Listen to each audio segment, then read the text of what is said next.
কোরআন শরীফের ভিতরে বলেছেন লাশ-শামসু ইয়ামবাগি লাহা আন তুদরিকাল কামারা ওয়ালাল লাইলু সাবিকুন নাহার ওয়া কুল্লুন ফি ফালাকি ইয়াসবাহুন।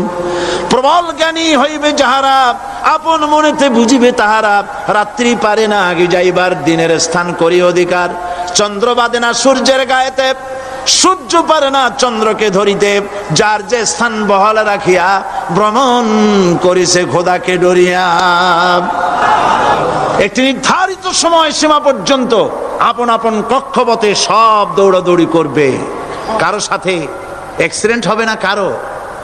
ওয়াকুল্লুন ফি ফালাকি ইয়াসবাহুন, যা আছে মহাশূন্যে সব ঘুরতেছে। কে বলে? বলেন সবাই, কে বলছে? কোন সূরা? সূরা ইয়াসিন। আবার শুনুন, আল্লাহ পাক ফয়সালা দিচ্ছেন ঘোরে কেডা? শুধু সূর্য ঘোরে না, শুধু চন্দ্র ঘোরে না, আল্লাহ মহাশূন্যে যা রেখেছেন সব ঘুরতেছে, সবই সন্তরণশীল, সব গতিশীল। সুতরাং ফয়সালা তো আল্লাহর কাছ থেকে নিতে হবে। পৃথিবী সৃষ্টি করেছেন, মানব গোষ্ঠী সৃষ্টি করেছেন এবং মানুষের প্রয়োজন মিটিয়েছেন। এই মানুষগুলিকে কে সৃষ্টি করেছে? মানুষ সৃষ্টির ব্যাপারেও দার্শনিকরা মানুষদেরকে বিভ্রান্ত করে। যা কলেজে বিশ্ববিদ্যালয়ে পড়ানো হয়, এই কোরআন শরীফ বিশ্ববিদ্যালয়ে পড়ানো হয়? হ্যাঁ হয়। কয়েকটা আয়াত, কয়েকটা সূরা পরীক্ষা পাস করার জন্য একটু একটু অপশনাল রেখে দেওয়া হয়েছে।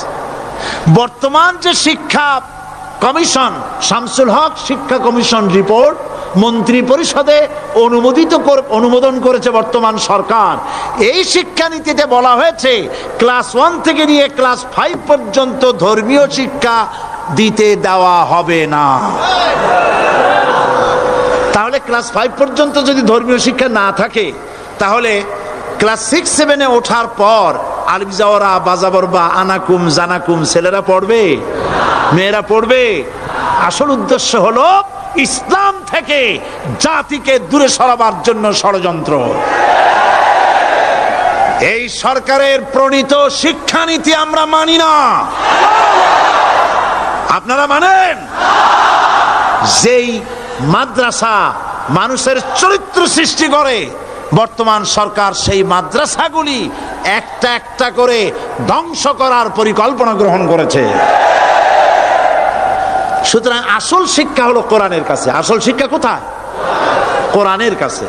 কোরআন যদি শিখানো হতো, কোরআন যদি শিখানো হতো কলেজে বিশ্ববিদ্যালয়, তাহলে গতকাল চট্টগ্রাম বিশ্ববিদ্যালয় থেকে যেসব ছেলেরা বিশ্ববিদ্যালয় কর্তৃপক্ষ কর্তৃক বরাদ্দকৃত, হাইজ্যাক করা নয়, বরাদ্দকৃত 4খানা বাস দিয়ে কোরআন শুনতে আসতে চেয়েছিল, বর্তমান সরকারের তথাকথিত সোনার ছেলেরা আসতে দিল না।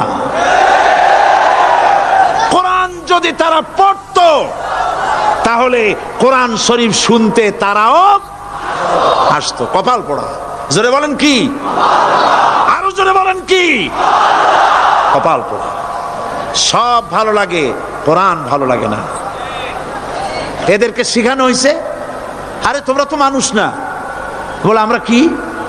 তো তোমাদের ডারউইন বাবাজি বলে নাই, শোনো নাই? কি পড়ো টড়ো তোমরা, বুদ্ধি শুদ্ধি রাখো না। ডারউইন বলেছে, থিওরি অফ ইভলিউশনের মধ্যে বলেছেন মানুষ মানুষ না। বলে কি? মানুষ হলো বান্দর। কপাল পোড়া। কি কপালে লেখা থাকে? কাজে কামে প্রকাশ হয়ে যায়। ডারউইন বলল মানুষ মানুষ না। আলফ্রেড বললেন মানুষ হলো মানুষই ঠিক, তবে মানুষ হলো সেক্স সর্বস্ব জীব। সেক্স সমস্যার সমাধান করলে মানুষের সব সমস্যার সমাধান হয়ে যাবে। কার্ল মার্কস বললেন মানুষ হলো পেট সর্বস্ব জীব, পেট সমস্যার সমাধান করে দিলে সব সমস্যা শেষ। আর ডারউইন বললেন মানুষ মানুষই না, মানুষ কি? বলে বান্দর। ওরাং ওটাং শিম্পাজি আর ব্যাং থেকে মানুষের উৎপত্তি হয়েছে। আমি যখন জীবনের প্রথম শিম্পাজি দেখলাম, ওরাং ওটাং দেখলাম, তখন আমি মনে করেছি যে ডারউইন খামোখা ভুল করে নাই। এইটা দেখেই ও মনে করেছে যে এই হচ্ছে আমার মাতামহের গোষ্ঠী। এ হলো পিতামহের গোষ্ঠী। আপনারা একটু মাথা কাটায় চিন্তা করেন, মানুষ যদি বান্দর থেকে হবে, আজও বানর ফরেস্ট এরিয়া আছে কিনা বাংলাদেশে? চিল্লায় বলেন আছে কিনা? তো মানুষ যদি বান্দর থেকেই হবে, আপনারা কি কোনোদিন দেখেছেন যে একটা বান্দরের কোমর পর্যন্ত মানুষের মতো হয়ে সারছে? আর কিছুদিন গেলেই পুরা মানুষ হয়ে যাবে, গলা পর্যন্ত মানুষের মতো হয়ে গেছে, আর কদিন গেলেই মানুষ হয়ে যাবে। দেখছেন কখনো? আচ্ছা আপনারা বলেন, পাবদা মাছ আপনারা চট্টগ্রামে কি বলেন? পাবদাই বলেন। পাবদা মাছ দেখতে কি মাছের মতো লাগে? বোয়াল মাছের মতো। কোন পাগলে কি বলছে কথা যে বোয়ালের পূর্বপুরুষ পাবদা? পাবদাগুলি পুটি টুটি খাইয়া খাইয়া আস্তে আস্তে বোয়াল হয়ে গেছে, এ কথা কেউ বলে? আচ্ছা, শোলের যে ছোট সাইজ, শোল মাছ, গজাল মাছ, এর যে ছোট্ট সাইজ ভর্তা করে খায়, শুটকি বানায় খায়, ওগুলোর কি বলে? টাকি মাছ। এই টাকি মাছ দেখতে শোল মাছের মতো। কেউ পাগলকে আজ পর্যন্ত বলেছে যে শোল মাছের পূর্বপুরুষ টাকি, টাকিগুলা সার মার খাইয়া আস্তে আস্তে শৌলে পরিণত হয়ে গেছে? কেউ বলেছে কখনো? ডারউইন কয় বোতল খাইয়াছে এই মতবাদ লিখছে আল্লাহই ভালো জানে, যে বান্দরের থেকে মানুষ আবিষ্কার হয়েছে। নাউজুবিল্লাহ। এগুলি পড়ানো হয় কলেজে, বিশ্ববিদ্যালয়, তাই আমাদের সোনার ছেলেরা বান্দরামি করে। ওদের যদি পড়ানো হইতো তোমরা বান্দরের গোষ্ঠী নও, তোমরা মানুষ, মর্যাদা কার বেশি, বান্দরের না মানুষের? এ পৃথিবীর প্রথম মানুষকে আদম আলাইহিস সালাম। আদম হইছেন কি দিয়ে? মাটি দিয়ে। আল্লাহ রাব্বুল আলামিন যিনি মানুষ সৃষ্টি করেছেন, তিনি কোরআন শরীফের ভিতরে বলে দিয়েছেন, আমি প্রথমেই বলেছি, আপনারা লক্ষ্য করুন, এই কোরআন তাবিজের কিতাব নয়, এই কোরআন তদবিরের কিতাব নয়, ঝাড়ফুঁকের কিতাব নয়। কোরআন হলো পৃথিবীর মানুষের জন্য কোড অফ লাইফ, পূর্ণাঙ্গ জীবন বিধান।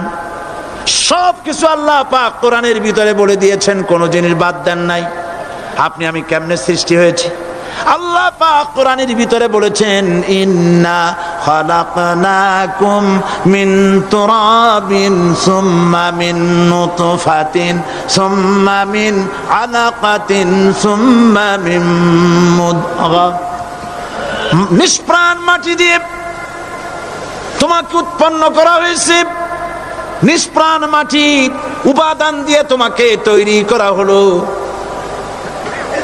মায়ের পেটের ভিতরে এক ফোঁটা নাপাক পানি জমাট রক্তে পরিণত হয়ে গেল, জমাট রক্ত আস্তে করে গোস্ত পিণ্ড হলো, গোস্ত পিণ্ডকে সুন্দর করে সাজায়া হাড্ডি গুড্ডি বানায়া স্ট্রাকচার তৈরি করে তার উপরে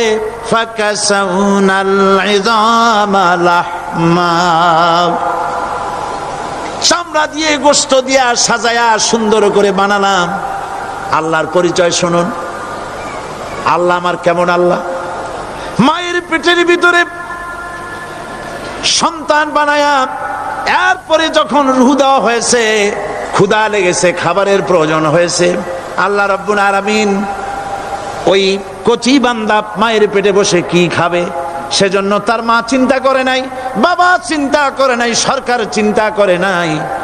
আল্লাহ রাব্বুল আলামিন মায়ের মাসিক অসুখকে বন্ধ করে দিয়ে সন্তানের নাভির সাথে আর মায়ের নাভির সাথে তার লাগায়া, পাইপ লাগায়া মায়ের মাসিক অসুখের রক্তগুলি দিয়ে সন্তানকে বড় বানালেন। মুখ দিয়া এই রক্ত পান করালেন না, মুখটাকে পবিত্র রেখে দিলেন যাতে করে পৃথিবীতে আসার পর ওই মুখ দিয়া আল্লাহ রাব্বুল আলামিনের জিকির করতে পারো। সন্তান মায়ের ভিতরে পেটের ভিতরে বড় হলো, আল্লাহ রাব্বুল আলামিন বলেন মাস দিন যখন পুরা হয়ে গেল, সুম্মা নুখরিজুকুম তিফলা, বাচ্চার আকারে পৃথিবীতে নিয়ে আসলাম। এখন খাবা কি? পৃথিবীতে যখন বাচ্চা এলো তখন তার পেটের সাথে যে সংযোগ ছিল মায়ের নাভির সাথে আর সন্তানের নাভির সাথে, সেই সংযোগ তার আর কি থাকলো? কি করা হলো? কেটে দেওয়া হলো। লক্ষ্য করুন, জন্য একটি মাত্র পাইপ আল্লাহ লাগাইছিলেন। পৃথিবীতে সন্তান আসার সঙ্গে সঙ্গে পাইপটা কেটে দেওয়া হলো। এবার কি খাবে? আল্লাহ রাব্বুল আলামিন মায়ের বুক থেকে সন্তানের জন্য এবার সিঙ্গেল সিগন্যাল, তার জন্য সিঙ্গেল কোন লাইন যেটা ছিল কেটে দিয়া মায়ের বুক থেকে সন্তানের জন্য ডাবল লাইন আল্লাহ চালু করে দিলেন। এমন দুধ বানায় দিলেন যা শুধু খাবার নয়, শুধু ফুড ভ্যালু নয়। এই দুধের ভিতরে ক্যালসিয়াম, এর মধ্যে ভিটামিন, এর মধ্যে আয়রন, এর মধ্যে মেডিসিন। দুনিয়ার এই সন্তান ছিল ফি কারারিম মাকিন, সুরক্ষিত জায়গার ভিতরে ছিল। কোনো পলিউশন সেখানে যেতে পারতো না, রোগের জার্ম সেখানে যেতে পারতো না। দুনিয়ায় এলো দূষিত আবহাওয়ার ভিতরে। এই সন্তানকে এখনই অ্যান্টিবায়োটিক খাওয়ালে পরে অসুবিধা হবে। আল্লাহ রাব্বুল আলামিন মায়ের দুধের ভিতরে ঔষধ দিয়া রোগের প্রতিষেধক বানায়া দিলেন। এ হলো আমার আল্লাহ। এ আমার কে? আল্লাহ। জোরে বলেন আল্লাহ। আল্লাহ আল্লাহ রাব্বুল আলামিন মায়ের দুধ দিয়ে সন্তানকে বড় করলেন আর শোনায় দিলেন, খবরদার এই মায়ের সাথে, এই বাপের সাথে নাফরমানি করবি না। মা বাপের জন্য আমার কাছে দোয়া করবে, রব্বির হামহুমা কামা রাব্বায়ানি সগীরা। সবাই পড়েন আমার সাথে, রব্বির হামহুমা কামা রাব্বায়ানি সগীরা। আল্লাহ পাক শিখাই দিলেন বান্দারে আমার কাছে দোয়া করায়, আল্লাহ আমার মা বাপ আমাকে ছোটবেলায় যেভাবে স্নেহের কোলে লালন পালন করেছে, এইভাবে আমার মা বাপ তোমার রহমতের কোলে লালন পালন করো। মনে থাকবে ভাইরা? বলেন মনে থাকবে? প্রত্যেক নামাজের পরে মা বাবার জন্য দোয়া করবেন, বেঁচে থাকুক আর মরে যাক, দোয়া করবেনই। মনে থাকবে? রব্বির হামহুমা কামা রাব্বায়ানি সগীরা। আবার পড়েন, রব্বির হামহুমা কামা রাব্বায়ানি সগীরা। আল্লাহ পাক মায়ের মর্যাদা এত বাড়াইছেন। সাহাবী প্রশ্ন করেছে, ইয়া রাসূলুল্লাহ খেদমত করব কার? হুজুর বলেন তোমার মায়ের, তারপরে কার? তোমার মায়ের, তারপরে কার? তোমার মায়ের, তারপরে কার? তোমার পিতার। বাপের চাইতে মায়ের মর্যাদা আল্লাহ 3 গুণ বাড়াইয়া দিলেন, 3 গুণ বৃদ্ধি করে দিলেন। হাদিস শরীফে এসেছে, হযরত আবী হুরায়রা রাদিয়াল্লাহু তাআলা আনহু রাসূলের কাছে এসে রাতের বেলায় কাঁদতেছিলেন। হুজুর প্রশ্ন করলেন, আবু হুরায়রা কাঁদো কেন? হযরত আবু হুরায়রা বলছেন, হুজুর মা আমাকে মেরেছে। তিনি প্রশ্ন করলেন, আচ্ছা মা তোমারে মারলো কেন? তুমি কি কোনো বেয়াদবি করছো? তিনি বললেন না, তবে মারলো কেন? হযরত আবু হুরায়রা বলেন, ইয়া রাসূলুল্লাহ আপনার খেদমত থেকে বাড়ি ফিরতে আমার দেরি হয়ে গিয়েছিল। গভীর রাত্রে যখন বাড়ি গেছি, মা আমাকে প্রশ্ন করলেন, বাবা দেরি হলো কেন, কোথায় ছিলি?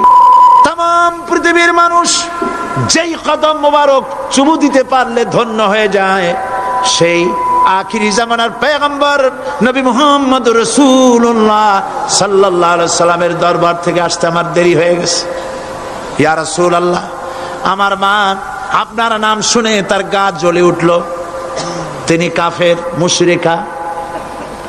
আপনার নাম শুনে অগ্নি শর্মা হয়ে আমাকে ধরে পিটানো আরম্ভ করলেন আর বললেন, আবু হুরায়রা হয় মুহাম্মদ সাল্লাল্লাহু আলাইহি সাল্লামের বাড়ি ছাড়বি, নইলে আমার বাড়ি ছাড়বি, কি করবি বল? মার খেতে খেতে আমি বললাম, মা তোমার গায়ে যত শক্তি আছে আমারে মারো, তোমার বাড়ি শুদ্ধ, তাম দুনিয়াটা ছেড়ে দিতে পারি, মুহাম্মদ রাসূলুল্লাহর কদম মোবারক ছেড়ে দিতে পারি না। হুজুর আমার মা গলা ধাক্কা মেরে আমাকে বের করে দিয়েছেন। হুজুর বলছেন, আবু হুরায়রা মা তোমাকে মেরেছে আর আমার কাছে নালিশ করছো, আমি তোমার মায়ের কোনো বিচার করতে পারবো না। সুবহানাল্লাহ, এত বড় পাওয়ারফুল নবী, শানওয়ালা, ইজ্জতওয়ালি, বরকতওয়ালি, এত বড় নবী বলছেন মা মেরেছে, আমার করার কিচ্ছু নাই। সুবহানাল্লাহ। তোমার মা মুশরিকা হোক আর যাই হোক তোমার মা। সুবহানাল্লাহ বলেন। আমার বন্ধুগণ, হযরত আবু হুরায়রা বলেন, ইয়া রাসূলুল্লাহ, মায়ের বিরুদ্ধে কোনো অভিযোগ নিয়ে আমি আপনার কাছে আসি নাই। হুজুর বললেন, কেন আসছো বলো খুলে। আবু হুরায়রা বলেন, হুজুর আমি জানি আপনি আল্লাহর দরবারে যদি কোনো ব্যাপারে হাত তোলেন আল্লাহ মঞ্জুর করে ফেলেন।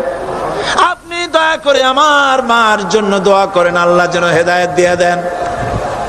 আমার নবীজি দুখানে হাত উত্তোলন করলেন, বললেন, আল্লাহুম্মা ইহদি উম্মা আবি হুরায়রা, আয় আল্লাহ আমি দোয়া করতেছি আবু হুরায়রার মাকে হেদায়েত নসিব করো। হুজুর হাত তুলে মোনাজাত করছেন, আবু হুরায়রা দৌড় দিলেন বাড়ির দিকে। কয়েকজন সাহাবী হযরত আবু হুরায়রার জামা টেনে ধরেছে, এই ভদ্রলোক দৌড়ায় কেন? এত শান্ত মানুষ, কখনো গরম হয়ে কারোর সঙ্গে কথা বলে না। এই মানুষটা দৌড়ায় কেন? কোনো বিপদ হইল নাকি? জামা টেনে ধরে বলে, আবু হুরায়রা দৌড়াও কেন? হযরত আবু হুরায়রা বলেন, জামা ছেড়ে দাও, কোনো বিপদ আমার হয় নাই, আমি দৌড়াইয়া বাড়ি যাই দেখতে চাই। আমি দৌড়াইয়া আগে বাড়ি যেতে পারলাম না, আমার নবীর দোয়া আগে আমার বাড়ি চলে গেছে, আমি এটা দেখতে চাই। হযরত আবু হুরায়রা দৌড়াতে দৌড়াতে বাড়ি চলে গেছেন। দরজায় নক করলেন, ভেতর থেকে আওয়াজ এলো, কে? তিনি বললেন, আমি আবু হুরায়রা। মা দরজা খুলে দাও, আমি তোমার সন্তান। মা বললেন, বাবা অপেক্ষা করো, দরজা খুলতেছে। হযরত আবু হুরায়রা বলেন, মায়ের গলার আওয়াজের ভেতরে কুফরি কর্কশতা পেলাম না, মায়ের গলার আওয়াজের ভেতরে তাওহীদের নরমিয়াত পেলাম। আমার কাছে মনে হলো আমি আবু হুরায়রা বাড়ি আসার আগে নবীজির দোয়া আল্লাহর আরশে পৌঁছে গেছে। আবু হুরায়রা বলছেন, মা আমার কিছুক্ষণ পরে ঘরের থেকে বেরিয়ে এসেছেন, আমি দেখলাম মায়ের শরীর ভিজা, মাথার চুল দিয়া পানি টপকাচ্ছে। মা আমার বললেন, বাবারে তোমাকে মারার পর আমি নিদারুণ অনুশোচনায় পড়েছিলাম, মনে মনে ভাবলাম, আহারে আমার সন্তানরা আমি কেন মারলাম? সে তো কোনো খারাপ কাজ করে নাই, কোনো খারাপ জায়গায় যায় নাই, এত ভালো মানুষ যার সম্পর্কে লোকেরা খামোখাই মিথ্যা কথা বলে, এই ভালো মানুষটার কাছে গেছে, সেজন্য আমি মারলাম কেন? বাবা গো, আমি আমার ভুল বুঝতে পেরেছি, জীবনের ভুলও ধরা পড়েছে, আমাকে জলদি করে নিয়ে চলো বিশ্ব নবীর দরবারে। হযরত আবু হুরায়রার মা রাসূলুল্লাহর খেদমতে এসে ঘোষণা করলেন, আশহাদু আল্লা ইলাহা ইল্লাল্লাহু ওয়াহদাহু লা শারীকা লাহু ওয়া আশহাদু আন্না মুহাম্মাদান আবদুহু ওয়া রাসূলুহু। আমার ভাইয়েরা, আল্লাহ রাব্বুল আলামিন মানুষ সৃষ্টি করে পৃথিবীতে পাঠায় দিলেন, খাবারের ইন্তজাম করলেন, এগুলি সব আল্লাহর পরিচয়। আল্লাহরে চেনার জন্যে বড় বড় কিতাব ঘাটা লাগে না, কিসমতে যদি থাকে দুই একটা দৃষ্টান্ত যথেষ্ট হয়ে যায়। সুবহানাল্লাহ, সুবহানাল্লাহ, দুই একটা দৃষ্টান্ত যথেষ্ট। আল্লাহ পাক সমস্ত সৃষ্টি জগৎকে তৈরি করলেন, সৃষ্টি করলেন, আর তাদের খাদ্যের ব্যবস্থা করলেন। কে করেছেন খাদ্যের ব্যবস্থা? খাদ্য দেন আল্লাহ। কিন্তু অহংকারী যারা, তারা বলে দেশের বাম্পার ফলনের জন্য সমস্ত কৃতিত্ব সরকারের। বলেন আস্তাগফিরুল্লাহ, বলেন নাউজুবিল্লাহ। এদের একজন বলছিল, 3 বছর কিছু দিবার পারুম না। লোকেরা কয় আমরা না খাইয়ে থাকুম, আল্লাহ কয় আমিও দেহুম। কদ্দুর পারো না খাইয়ে থাকতে। ফসল কে দেন? জোরে বলেন, কে দেন? বাম্পার ফসলের ফলনের দাবি সরকার করতে পারে না, এটা কুফরি, এটা শিরক। জমিনের ফসল কে দেন? আকাশের বৃষ্টি কার? পানি কার? সার কার? সব আল্লাহ পাক। আল্লাহ পাক কোরআন শরীফে বলেছেন, লাইন শাকারতুম লাযীদান্নাকুম ওয়া লাইন কাফারতুম ইন্না আযাবী লাশাদীদ। আমার নিয়ামতের শুকর যদি আদায় করো বাড়ায় দেব, আর যদি কৃতজ্ঞ হও শুকরিয়া আদায় না করো মস্ত বড় শাস্তি দেব। ফসল দেই আমি, আর শুকরিয়া আদায় করো তোমার বাজানে, ঠিক কিনা? শুকরিয়া আদায় করে কার? বাজানে। একটা লোকের, একটি মানুষের যেই প্রশংসা এই সরকার করলো, বিগত 4.5 বছর ধরে একটা মানুষের যত জিকির করলো, প্রশংসা করলো, ছবি টানাইলো, যদি এতটা জিকির এতটা স্মরণ আল্লাহ রাব্বুল আলামিনের করতো, ওদের জন্য আল্লাহর জান্নাতের দরজা খোলা হয়ে যেত। প্রশংসা করবে কার? চিল্লায় বলুন, আল্লাহ পাকের প্রশংসা করো। খেতে দেওয়ার মালিক তিনি। আল্লাহ পাক বলছেন আল্লাহকে, তার পরিচয় আল্লাহ তুলে ধরেছেন, ওয়ামা মিন দাব্বাতিন ফিল আরদি ইল্লা আলাল্লাহি রিজকুহা। এই পৃথিবীর ভিতরে এমন কোন বিচরণশীল জীব নাই যার রিস্কের দায়িত্ব আমি আল্লাহ গ্রহণ করি নাই। সুবহানাল্লাহ বলবেন না? রিস্কের দায়িত্ব কার হাতে? আচ্ছা দেখুন তো, পৃথিবীর সমস্ত সরকারের কাছে বিভিন্ন মন্ত্রণালয় আছে না? খাদ্য মন্ত্রণালয় বলে কোনো মন্ত্রণালয় আছে কিনা? আছে। খালি কয় খামু আর খামু। খাদ্য মন্ত্রণালয় আছে, থাকার পরেও মানুষ না খাইয়া মরে, ঠিক কিনা? এবার একটু তাকান তো, জ্ঞানের চক্ষু দিয়া তাকান। ফরেস্ট এরিয়া, বাঘ আছে কিনা? নাই। সিংহ আছে কিনা? গন্ডার আছে কিনা? হাতি আছে কিনা? বিশাল বিশাল প্রাণী আছে কিনা? জঙ্গলে ছোট্ট প্রাণী থেকে, পোকা থেকে শুরু করে গন্ডার পর্যন্ত, টুনটুনি পাখি দিয়ে শুরু করে ঈগল পাখি পর্যন্ত, নদীর ভিতরে ছোট্ট চুনু পুঁটি থেকে শুরু করে তিমি মাছ পর্যন্ত। প্রাণী তত্ত্ববিদরা বলেছেন সমুদ্রের ভিতরে এমন এমন বড় বড় তিমি আছে যে একটা তিমির ওজন 5000 টন পর্যন্ত হয়ে যায়। 5000 টন তিমিটার ওজন। এর যখন বাচ্চা হয় তখন বাচ্চার দৈনিক দুধ লাগে 50 থেকে 60 মণ পর্যন্ত। কে ব্যবস্থা করে?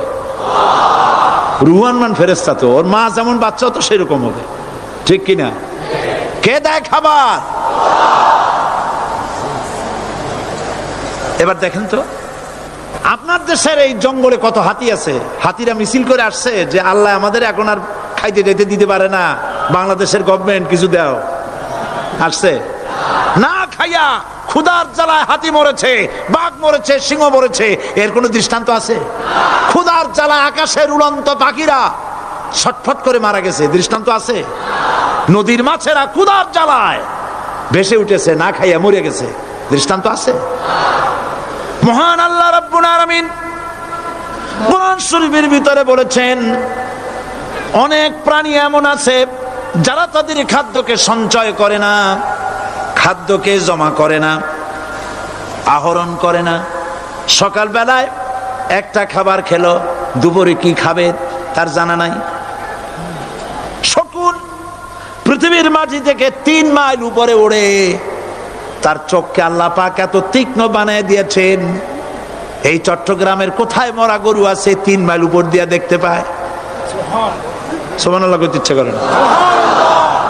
এই প্রাণীগুলি, খাবারগুলি কোনো গভর্নমেন্ট জোগাড় করে রাখে নাই। আল্লাহ পাক বলেন সবার খাবার আমি দেই। সকাল বেলায় সমস্ত প্রাণীগুলি, মহাশূন্যে পাখি, পানির ভিতরে মৎস্যরাজি, জঙ্গলের ভিতরে হিংস্র প্রাণী, পোকামাকড় থেকে শুরু করে সবগুলো খালি পেটে সব বেরিয়ে যায়, কারো কোনো খাবারের মজুদ নাই।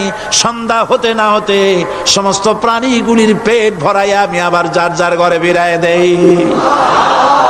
ওয়ামা মিন দাব্বাতিন ফিল আরদি ইল্লা আলাল্লাহি রিজকুহা। সমস্ত প্রাণীর রিজকের দায়িত্ব আমি আল্লাহর হাতে। কে দেয় রিজেক? জোরে বলুন, কে দেন? আল্লাহ পাক। কি খাবেন সব আল্লাহ জোগাড় করে দিয়েছেন। তরি তরকারি জোগাড় করেছেন, মাছ জোগাড় করেছেন, চাউল দিয়েছেন, খাবার দিয়েছেন, গোশত দিয়েছেন, সব দিয়ে দিয়েছেন আল্লাহ রাব্বুল আলামিন। সমস্ত জিনিস দিয়ে মানুষকে আল্লাহ পাক তার জন্য আল্লাহ সব করেছেন। খালাকালাকুম মা ফিল আরদি জামিআ, এই পৃথিবীতে যা তৈরি করেছে সব তোমার জন্য। এ হচ্ছে আমার আল্লাহ, এ হচ্ছে আমার কে? আল্লাহ। সে আল্লাহ পাক বলছেন, আল্লাহর পরিচয় তিনি স্রষ্টা, তিনি রিজেক দাতা। এবার আইনদাতা কে? আইনদাতা কে? আরো জোরে বলুন। আইনদাতা আল্লাহ হচ্ছে আল্লাহর পরিচয়। ইনিল হুকমু ইল্লা লিল্লাহ আলা লাহুল খালকু ওয়াল আমর। সৃষ্টি যার, আইন চলবে তার। আমার দেশে আল্লাহর আইন চলছে? আমাদের দেশের কল কারখানা, ক্ষেত খামার, অফিস আদালত আল্লাহর আইন অনুযায়ী চলে? চলে না। বরং আল্লাহর আইনকে মুছে ফেলার জন্য, নিজেদের আইন সৃষ্টি করার জন্য প্রচেষ্টা চালানো হচ্ছে। আল্লাহর আইন মানুষের জন্য সব থেকে বেশি উপযোগী, কারণ সৃষ্টি করেছেন কে? বলেন, কে করেছেন? আল্লাহ। প্রত্যেকটি মেশিন আপনি যা কিনবেন, রেডিও হোক, টিভি হোক, যে কোনো যন্ত্র হোক, গাড়ি হোক, তার সাথে একটা লিটারেচার, একটা বই তার সঙ্গে দিয়ে দেওয়া হয়। ওই বইয়ের মধ্যে লেখা থাকে এটা কিভাবে চালানো হবে, অপারেট করা হবে, তার সিস্টেম লেখা থাকে। আপনার ইচ্ছা মতো চালাইলে হবে না। এই মানব গোষ্ঠীকে সৃষ্টি করেছেন। এখন আপনি যদি আপনার আইন মতো চালান, তা কি চলবে? চলবে না। আপনি আপনার আইন মতো চালাচ্ছেন, ভালোভাবে চলতেছে? চলতেছে না। স্বরাষ্ট্রমন্ত্রী বলতেছেন সন্ত্রাসীদেরকে মাটির তলা থেকে খুঁজে বের করা হবে, কিন্তু নাকের উপর দিয়া ব্রিফকেস চুরি হয়ে যায়, উনি তা ধরতে পারেন না। এই হলো আইন। অনাবরত খুন হচ্ছে, অনাবরত সন্ত্রাসী তৎপরতা চলছে। আর ওনারা বলছেন আগের থেকে এগুলি চলে আসছে, একজনের খুনের বিচার না হইলে এরকম খুন তো হইতেই থাকবে। তাহলে খুনকে, হত্যাকে, সন্ত্রাসকে সরকার জাস্টিফাইড করছেন। নাউযুবিল্লাহি মিন যালিক। এই জন্য আইন হতে হবে আল্লাহর। আইন হতে হবে কার? চিল্লায় বলেন, আল্লাহ পাকের আইন হতে হবে। আমি একদিন পার্লামেন্টে বলেছিলাম, আমার দেশের নেতা নেত্রীরা বারবার হজ করতে যান, উমরা করতে যান, সেখান থেকে আসার সময় কি আনেন? আতর, পাথর, সুরমা আর খুরমা, এই কিছু নিয়ে আসলেন। কিন্তু আমি বলেছি, আপনারা কি কিছু চোখে দেখেন না? পার্লামেন্টে এইভাবে বক্তৃতা করেছে, কিছু চোখে দেখেন না? আমি প্রশ্ন করে আমি আবার জবাব দিচ্ছি, আপনারা যারা হজ করতে যান, উমরা করতে যান, হজের কথাই ধরি, এই হজ করতে যখন যান তখন মুজদালিফায় একটা রাত কাটাইতে হয়। সেটা কোন দিন? ইয়ৌমে আরাফার পরের দিন। এই মাঠে দালান কোঠা আছে, এখানে বেড়া আছে, শামিয়ানা আছে, পর্দা আছে, তাবু আছে, কিচ্ছু নাই। লক্ষ লক্ষ নারী আর পুরুষ পাশাপাশি শুয়ে থাকে, তাও সুবহানাল্লাহ কইতে ইচ্ছা করে না। সারা রাত জনে জনে পুলিশ পাহারাদার নাই। কিরকম মেয়ে এলো, চাঁদের সৌন্দর্য হার মানায় দিতে পারে এরকম সুন্দরী, এরকম সুন্দরী নারী, সুদর্শন পুরুষ পাশাপাশি রাস্তার ধারে মরুভূমির ভিতরে সারা রাত কাটাচ্ছে। ইয়ৌমে আরাফার পরের রাতটা, একটা রাত পুরা। এভাবে চলতেছে বছরের পর বছর, শতাব্দীর পর শতাব্দী, সহস্রাব্দীর পরে সহস্রাব্দী। আমি প্রশ্ন করি, পৃথিবীর ইতিহাসে কেউ কি এমন কথা বলতে পেরেছে, লিখতে পেরেছে যে মুজদালিফার রাতে সেখান থেকে 10টা নারী হাইজ্যাক হয়েছে, 5টা নারী লাঞ্ছিত হয়েছে, বলতে পারবে? গভীর রাত্রে পুরুষ সঙ্গী ছাড়া সুন্দরী রমণী, যুবতী রমণী একাকিনী নিজের ঘর ছেড়ে আল্লাহর ঘরে তওয়াফ করতে আসে। তওয়াফ সেরে তাহাজ্জুদের নামাজ পড়ে আল্লাহর কাছে মোনাজাত করে একা একা হাজার হাজার লাখো পুরুষের ভিতর থেকে আপন ঘরে ফিরে যায়। কারো বাবার হিম্মত নাই একবার তাকায় সে তো রূপ উপভোগ করার জন্য আবার তাকায়, অথবা তার আঁচল ধরে টান মারে। আছে ইতিহাস? কথা কন না কেন? সুন্দরী একটা মাইয়া মক্কা থেকে মদিনা থেকে পাওয়া যায় না, 15 দিন হয়ে গেছে। হয়েছে কখনো? এবার জবাব দেন, কেন হয় না? কেন হয় না? আমার দেশের মেয়েরা রাস্তা দিয়ে হাঁটতে পারে না।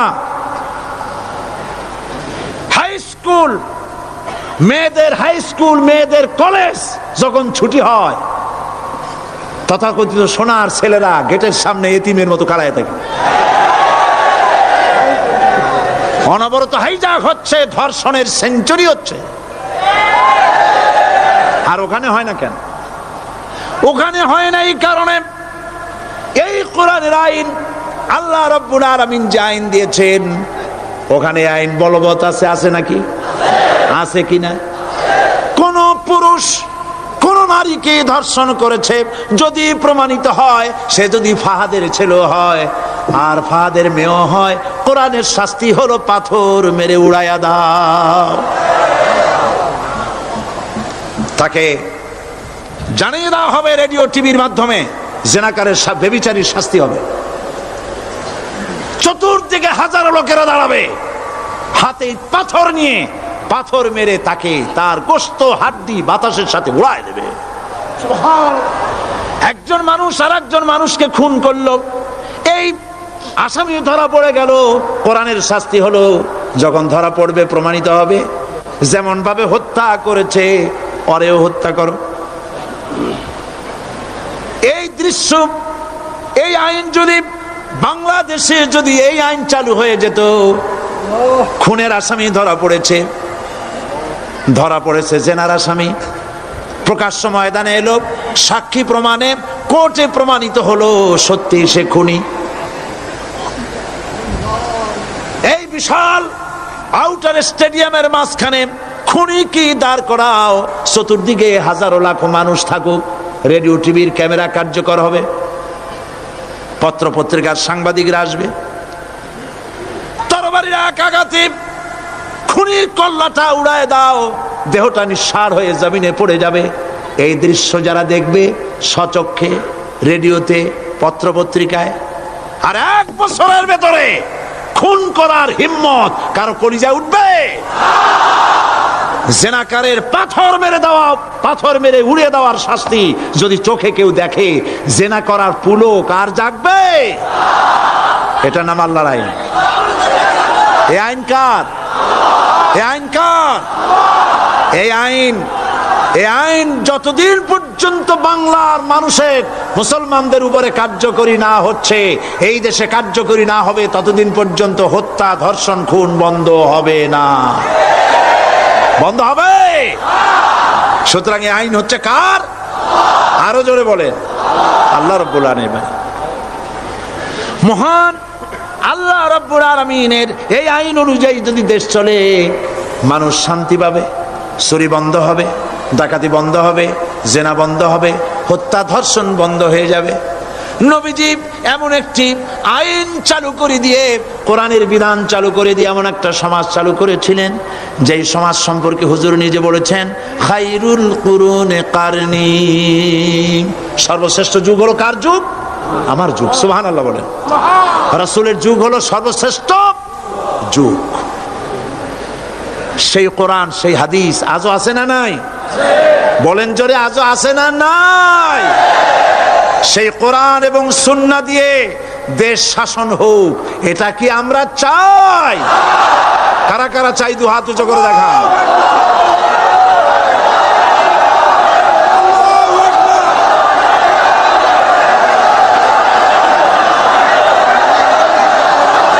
আরে ভাই আপনারা দাঁড়ায় গেলেন কেন? বসেন বসেন। আমি তো একটা স্লোগান দিতে বললাম, হাত দেখতে চাইছি আমি, মাথা দেখতে চাই নাই। এই সুযোগে কোমরটা সোজা করে নিলেন। আচ্ছা বসেন, আর মহব্বতের সাথে জিকির করেন লা ইলাহা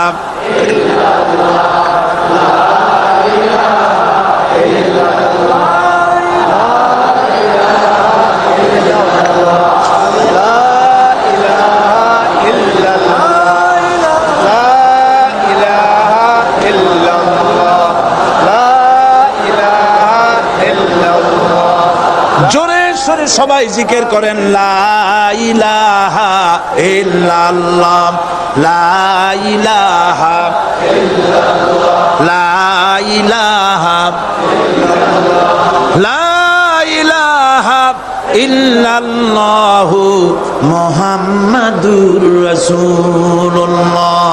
বসুন, আমরা মুনাজাত করব।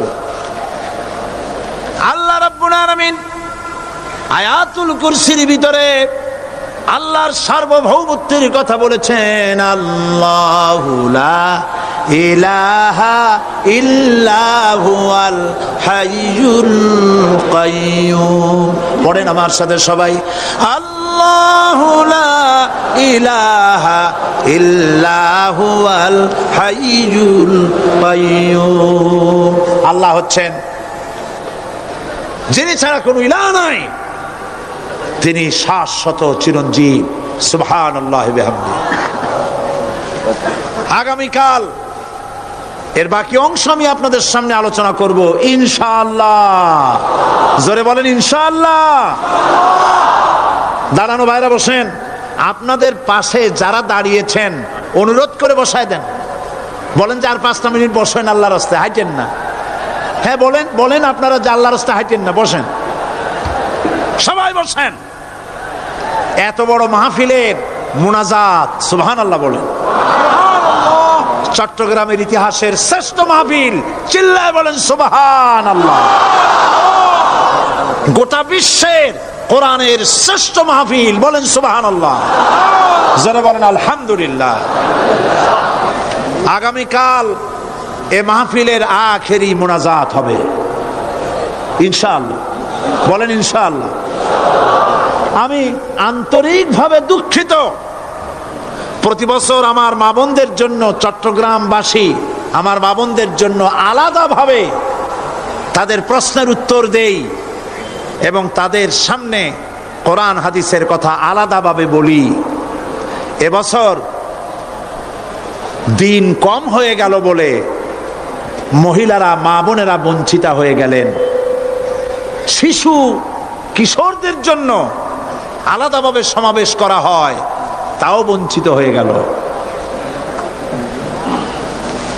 এই বিশাল তাফসীরুল কোরআন মাহফিলের বরকত থেকে চিটাগংবাসীকে যারা বঞ্চিত করলো, আল্লাহ তাদের হেদায়েত নসিব করে দিন।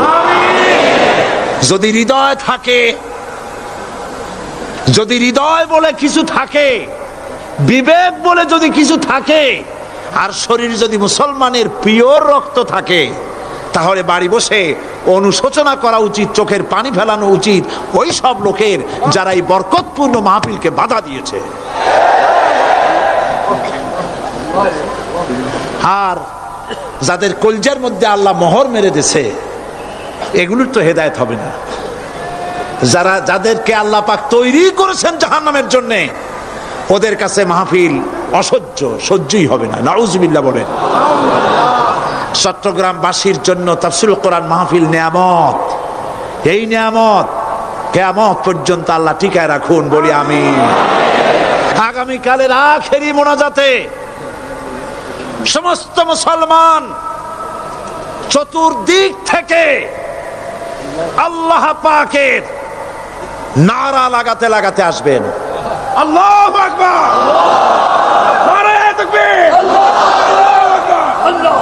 গোটা চট্টগ্রাম, গোটা চিটাগাং শহর আগামীকাল কোরআনের মিছিলের শহর হবে ইনশাআল্লাহ।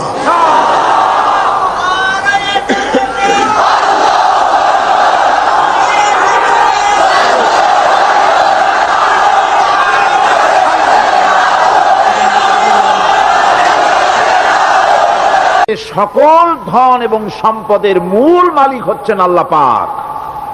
সমস্ত ধন সম্পদের মালিক কে? আল্লাহ সুবহানাহু ওয়া তাআলা। কোরআনে কারীম বলছে, লিল্লাহি মা ফিস সামাওয়াতি ওয়া মা ফিল আরদ। আকাশ এবং জমিনের ভিতরে যা কিছু আছে সব কিছুর মালিকানা কার? জোরে বলেন কার?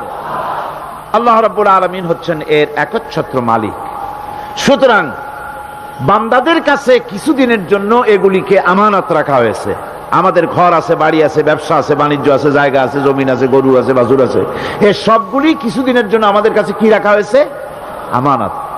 আমানতের মাল আপনি আপনার ইচ্ছা মতো খরচ করতে পারবেন না। আমানতের মাল কি ইচ্ছা মতো খরচ করা যায়?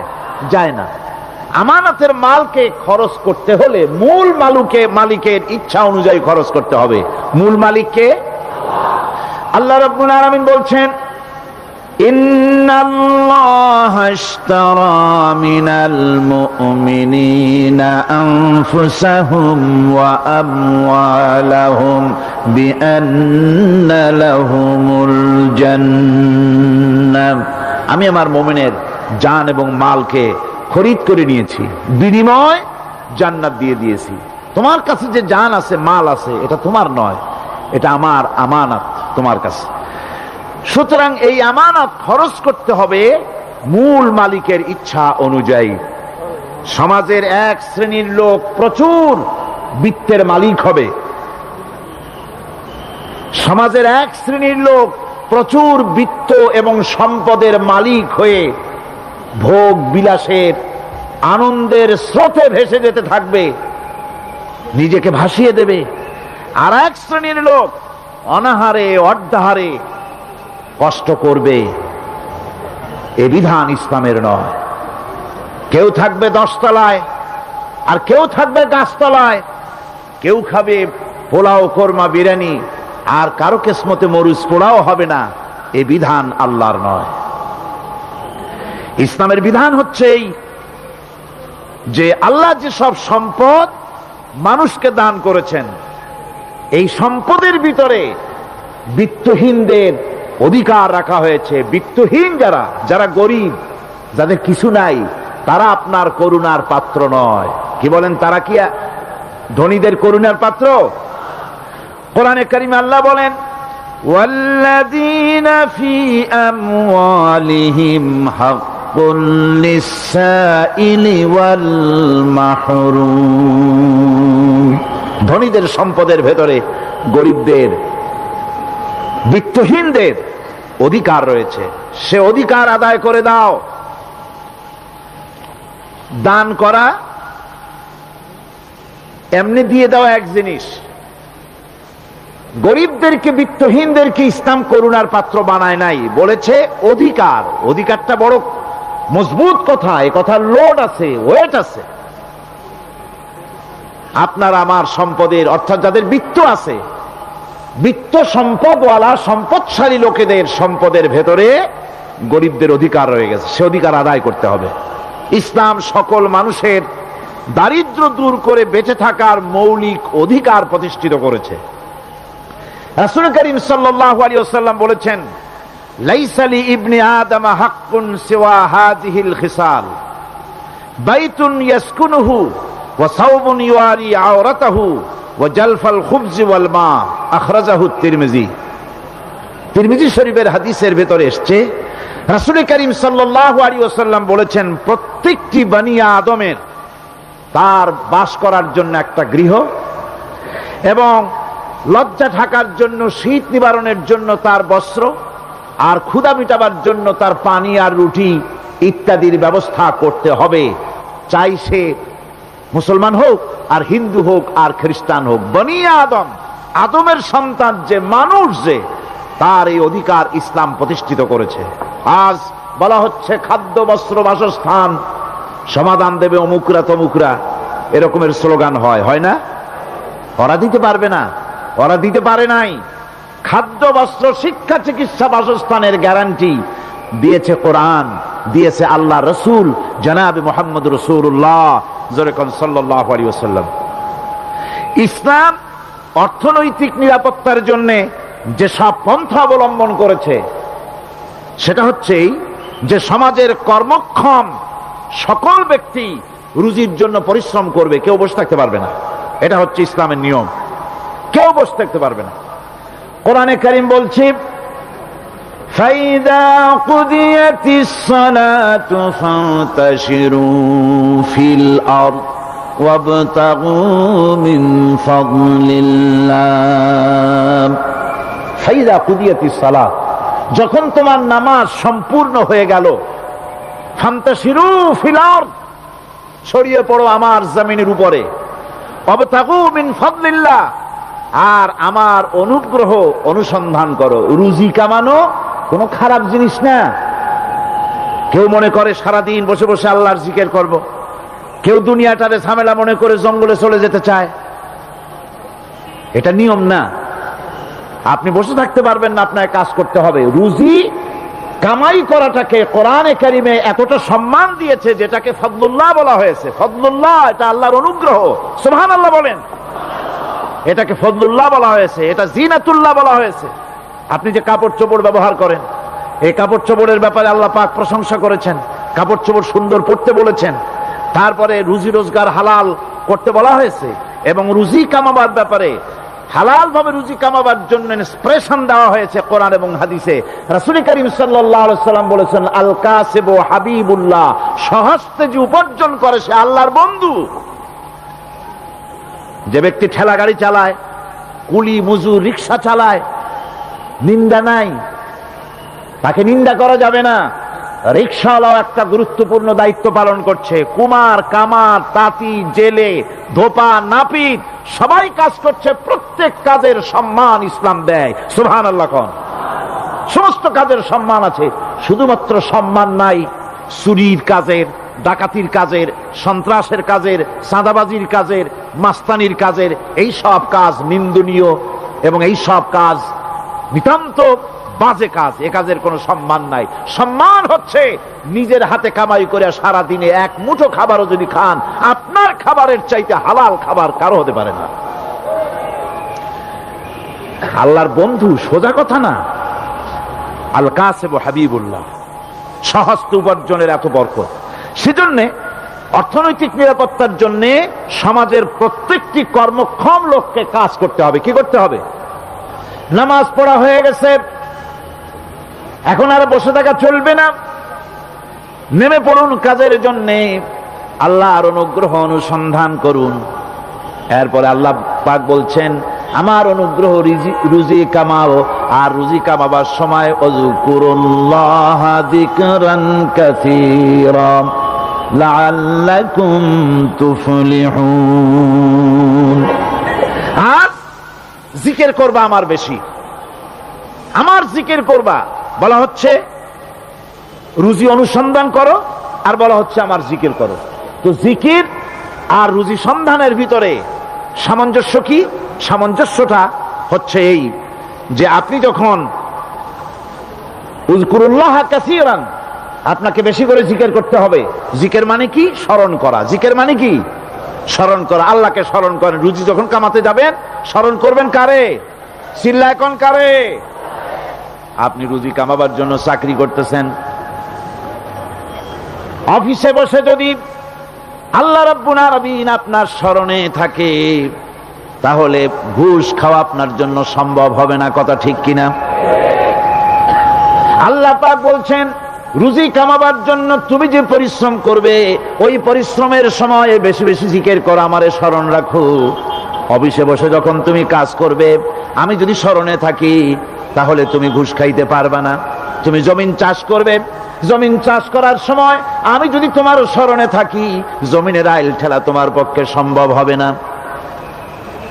যত রকমের রুজির রোজগারের পথ আছে আমাকে স্মরণ করো, খারাপ পথ থেকে বাঁচো, হালাল ভাবে রুজি কামাও, হালাল রুজির ভিতরে আল্লাহ রব্বুল আলামিন বরকত দিয়ে দিবেন।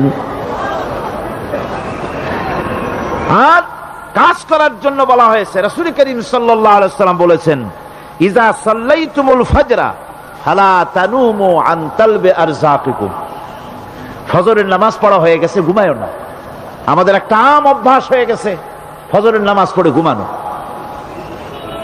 হাদিস শরীফে বলা হচ্ছে ফজরের নামাজ পড়া হয়ে গেছে, ঘুমায়ো না, রুজি তালাশ করো, রিজিক তালাশ করো, নিজের সাহায্য করো, অন্যকে সাহায্য করো, নিজের সংসারের জন্য কাজ করো, অন্যের জন্যও করো।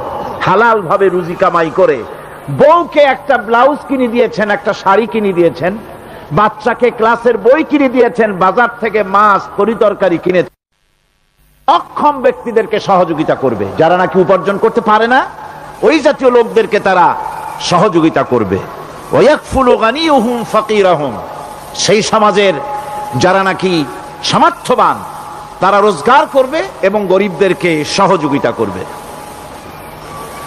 আল্লাহর নবী বলেছেন, সে ব্যক্তি মুমিন নয়, সে ব্যক্তি মুমিন নয়, সেই ব্যক্তি মুমিন নয়। সাহাবায়ে কিরাম হতচকিত হয়ে উঠলেন, প্রশ্ন করলেন, নবীজি কোন ব্যক্তি মুমিন নয়? আল্লাহর নবী বলেন, যেই ব্যক্তি পেট পুরে আরাম করে ঘুমায় গেল এ কথা জানার পর, যে তার প্রতিবেশী না খেয়ে শুয়ে আছে, ক্ষুধার যন্ত্রণায় কাতরাচ্ছে, এ কথা জানার পরে যেই মুসলমান ব্যক্তি আরাম করে পেট ভরে খেয়ে ঘুমায়, সে কখনো মুমিনের দাবি করতে পারে না, মুমিন হতে পারে না। কত বড় কথা! ইসলাম মানুষকে তাগিদ করেছে তার প্রতিবেশীর উপরে লক্ষ্য রাখার জন্য, তার প্রতিবেশীকে লক্ষ্য রাখার জন্য, গরিব মানুষের প্রতি লক্ষ্য রাখার জন্য। রাসূল করিম সাল্লাল্লাহু আলাইহি ওয়াসাল্লাম বলছেন, আইয়ু রাজুলিন মাতা দিয়ান বাইনা আগনিয়ায়ে ফাকাদ বারিয়াত মিনহুম জিম্মাতুল্লাহি ওয়া রাসূলিহি। আল্লাহর নবী বলেন, কোন ধনী ব্যক্তিদের মাঝে কোন গরিব প্রতিবেশী যদি না খেয়ে মারা যায়, তাহলে ওই এলাকার বিত্তশালী লোকদের সাথে আল্লাহর সমস্ত সম্পর্ক, রসুলের সব সম্পর্ক ছিন্ন হয়ে যায়। কে বলতে পেরেছে এত বড় কথা? মানুষের অর্থনৈতিক নিরাপত্তার জন্য কত বড় কথা বলেছে ইসলাম, বলেছে বিশ্বনবী জনাবে মুহাম্মদ রাসূলুল্লাহ সাল্লাল্লাহু আলাইহি ওয়াসাল্লাম। আল্লাহ রাব্বুল আলামিন বলেন, ধনীদের হাতে যেন সম্পদগুলি পুঞ্জীভূত হয়ে না যায়, কাইলা ইয়াকুনা দুলাতাম বাইনাল আগনিয়াই মিনকুম, তোমাদের ধনীদের হাতে যেন সম্পদগুলি, সমাজের সম্পদগুলি যেন পুঞ্জীভূত না হয়, সেগুলি বরং ছড়িয়ে আস্তে করে যেন সমস্ত গরিব যেন সাধারণের কাছে যেতে পারে, সে ব্যবস্থা করতে হবে। যাকাত প্রদানের মাধ্যমে ধনীদের কাছ থেকে নিয়ে গরিবদেরকে দিয়ে দিতে হবে। আর বুখারী শরীফের সারা ফাথুল বারীতে হাফেজ ইবনে হাজার আসকালানী রাহিমাহুল্লাহ তিনি বলেছেন, যাকাত যদি ধনীরা না দেয়, যদি কেউ দিতে বাধা দেয়, ফামানিমতানা উখিযাত বিহি কাহরান, যদি যাকাত না দেয় জবরদস্তি করে যাকাত আদায় করে নিবে গভর্নমেন্ট, যাকাত দিতেই হবে। মুনকিরিনে যাকাত, যারা যাকাত দিতে অস্বীকার করেছিল, হযরতে সিদ্দিক আকবর, হযরতে আবু বকর সিদ্দিক রাদিয়াল্লাহু তাআলা আনহু, তিনি তাদের সম্পর্কে বলেছিলেন, ওয়াল্লাহি লাউ কাতিলান্না মান ফাররাকা বাইনাস সালাতি ওয়াজ যাকাত, অবশ্যই আমি ওই সম্প্রদায়ের লোকের বিরুদ্ধে যুদ্ধ ঘোষণা করব যারা নামাজ আর যাকাতের মধ্যে পার্থক্য সূচিত করবে, যারা নামাজ তো পড়বে কিন্তু যাকাত দিবে না সরকারের কাছে, যাকাত আদায় করবে না, তাদের বিরুদ্ধে যুদ্ধ ঘোষণা করব। ইসলামী সরকার যদি প্রতিষ্ঠিত হয় তাহলে এই যাকাত আদায় করা হবে।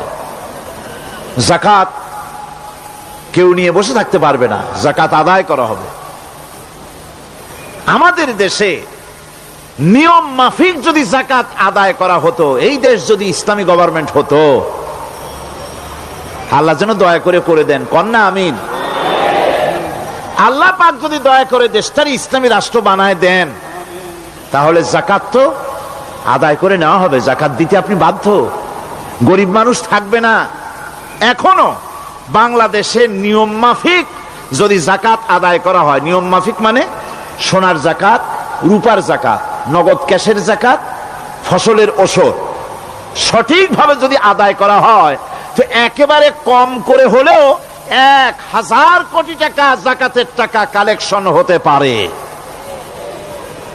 এটা কি কম কথা? 1000 কোটি টাকা, এই টাকা আদায় করা হচ্ছে না। এই টাকা আদায় না করার কারণে যে শূন্যতার সৃষ্টি হচ্ছে, এই ভ্যাকুয়ামকে পূর্ণ করার জন্য এগিয়ে এসেছে 7 সমুদ্র 13 নদীর উপর থেকে এনজিওরা। এনজিওরা এসে আমাদের দেশে, সব এনজিও খারাপ আমি তা বলি না, বহু এনজিও আছে যারা এদেশের উন্নয়নের, আর্থসামাজিক উন্নয়নের জন্য তারা প্রচেষ্টা করছে, রাস্তাঘাট, স্কুল কলেজ, চিকিৎসা ইত্যাদির দিকে কাজ করছে। যতগুলি এনজিও আমাদের দেশে আছে, তার ভিতরে 52টা এনজিও গোনা বাছা যারা ইসলামের প্রকাশ্য দুশমন, আর এর শীর্ষস্থানে আছে ব্রাক। এই এনজিও গুলি তারা আমাদের দেশে এসে সুদি কারবার শুরু করেছে, পরিপূর্ণভাবে সুদের কারবার। ব্যাংকের থেকে যদি আপনি লোন নেন, তাহলে 15 or 17% ইন্টারেস্ট দিতে হবে, আর ওদের কাছ থেকে যে সুদ, যে টাকা নেওয়া হয়, সেই টাকায় গ্রামীণ ব্যাংক থেকে শুরু করে ব্রাক বলেন, কারিতাস বলেন, অক্সফাম বলেন, অ্যাডাপ বলেন, যেগুলি আছে, এগুলি সুদ নেয় 30 থেকে 34% পর্যন্ত। গোটা জাতিকে গ্রাম পর্যায়ে তারা সুদের নিবিড় চাষ করতেছে, ঘরে ঘরে সুদ পৌঁছে দিয়েছে, মুসলমান নারীদেরকে বেহুরমতি করেছে, ইসলামের ঐতিহ্য ধ্বংস করতেছে, নারীদেরকে বিপর্দা করতেছে, আমার দেশের ফ্যামিলি স্ট্রাকচারকে এনজিওরা ধ্বংস করে দিচ্ছে।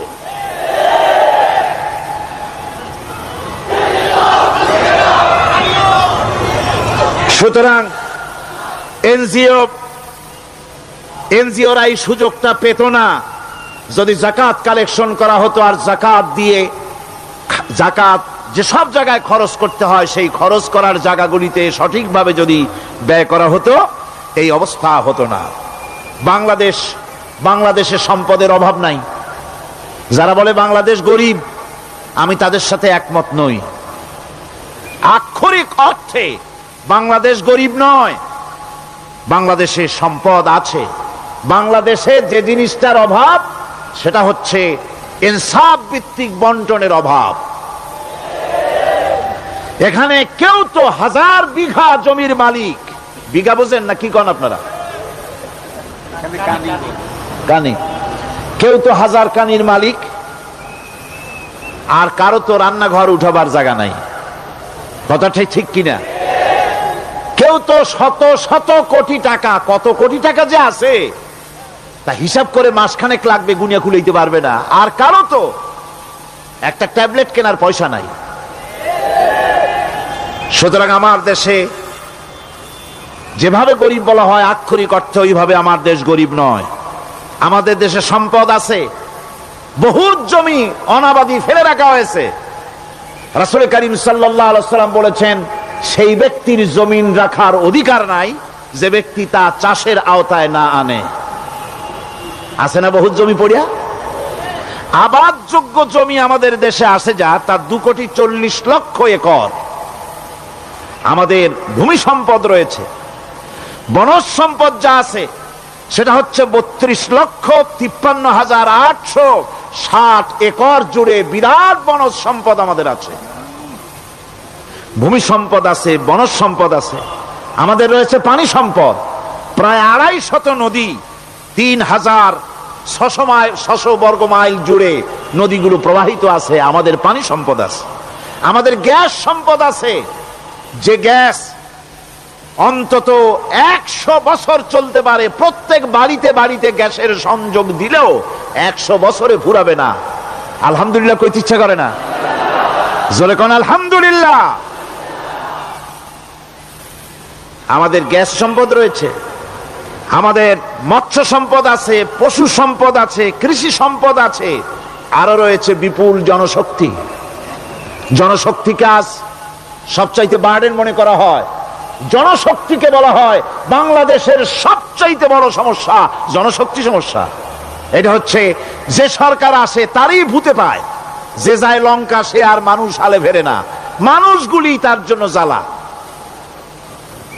অথচ এই মানব শক্তি হচ্ছে শ্রেষ্ঠ শক্তি। ইউনিভার্সিটি জনমের মতো না বাড়াইয়া, এখন তো ইউনিভার্সিটি দাবি করতেছে সকলে, গ্রামে গঞ্জে থানায় রান্নাঘরে সব জায়গায় আমাদের ইউনিভার্সিটি দাও। আর ইউনিভার্সিটির ফজিলত কি তা তো আমরা দেখতেইছি। এর থেকে বেশি করে পলিটেকনিক ইনস্টিটিউট, ভোকেশনাল ইনস্টিটিউট ইত্যাদি যদি বানানো হতো, ভিক্ষার হাতকে কর্মীর হাতে যদি পরিণত করা যেত, মানুষগুলিকে যদি কর্মক্ষম করা যেত, তাদেরকে যদি মডার্ন টেকনোলজি যদি শিক্ষা দেওয়া যেত, তাহলে এই মানব শক্তি রপ্তানি করে বা পৃথিবীর বিভিন্ন দেশ থেকে মূল্যবান বৈদেশিক মুদ্রা অর্জন করা যায়।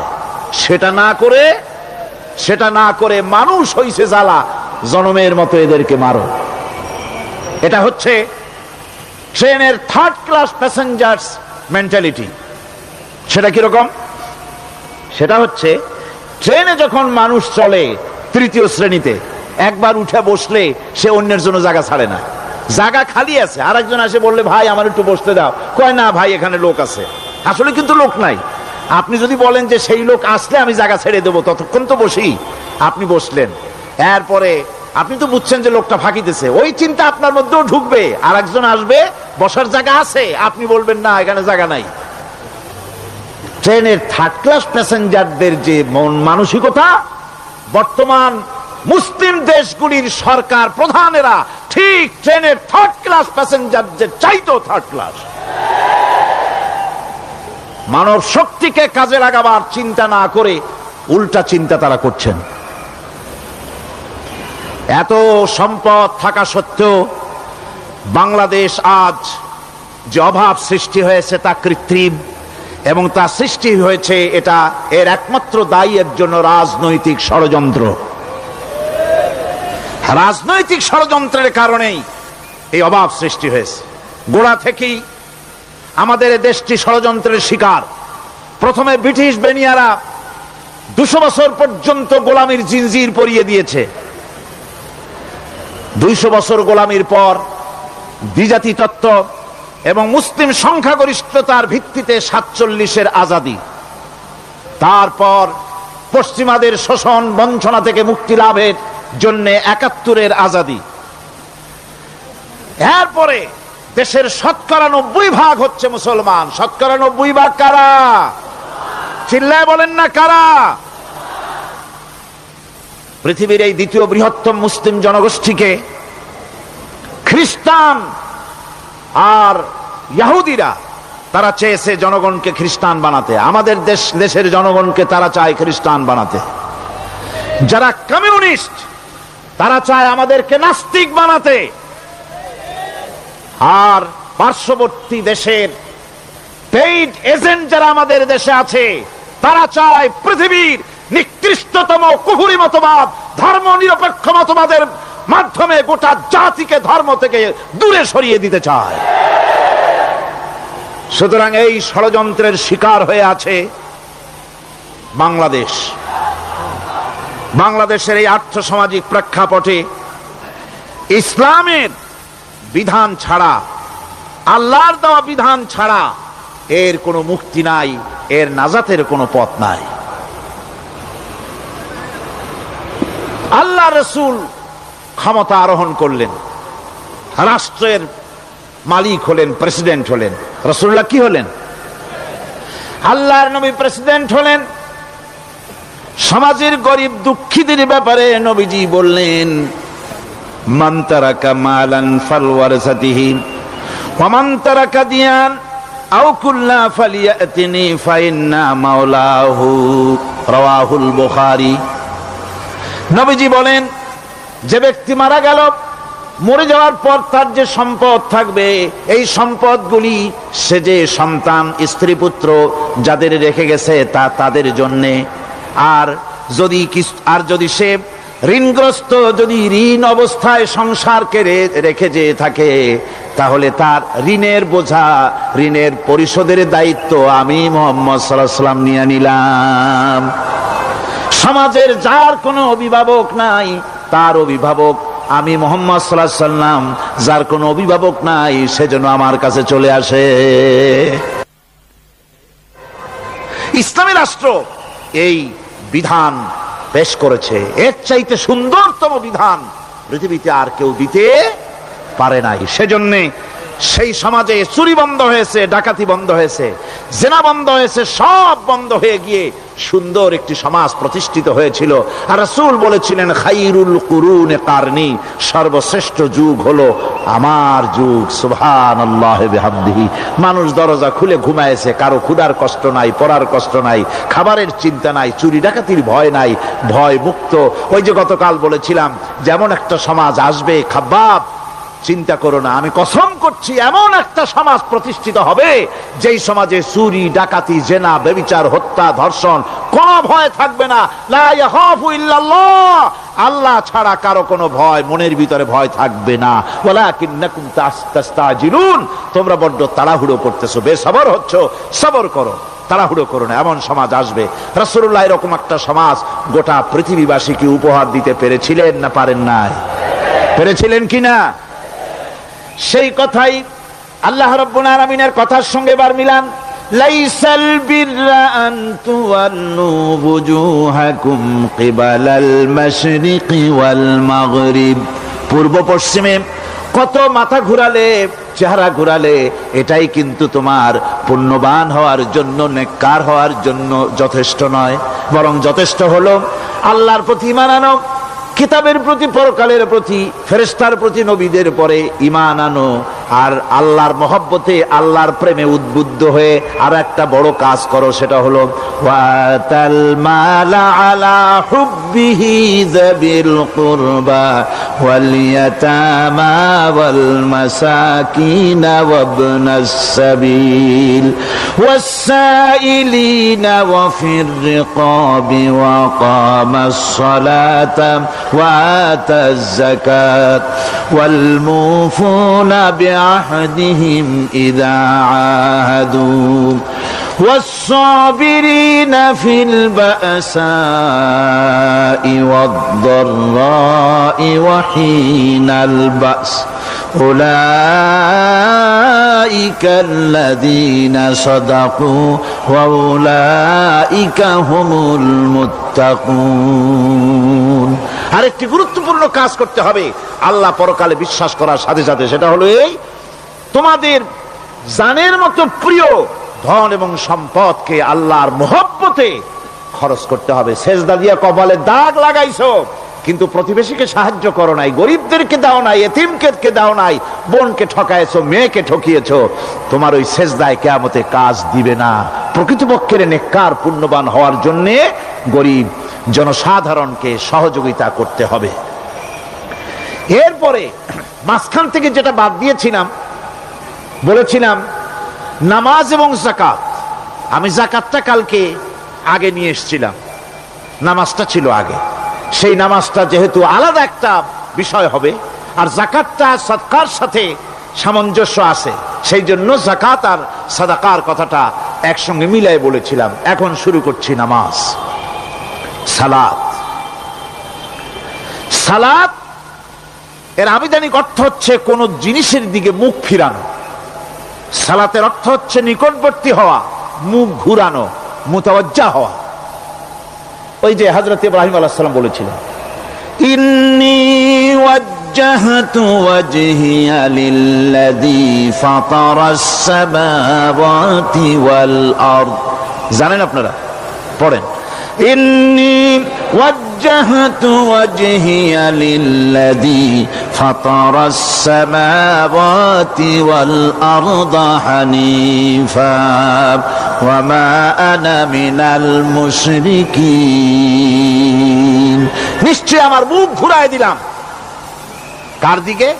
যিনি আকাশ এবং জমিনের স্রষ্টা, সব কিছুর মালিক যিনি, তার দিকে আমি মুতাওয়াজ্জা হলাম।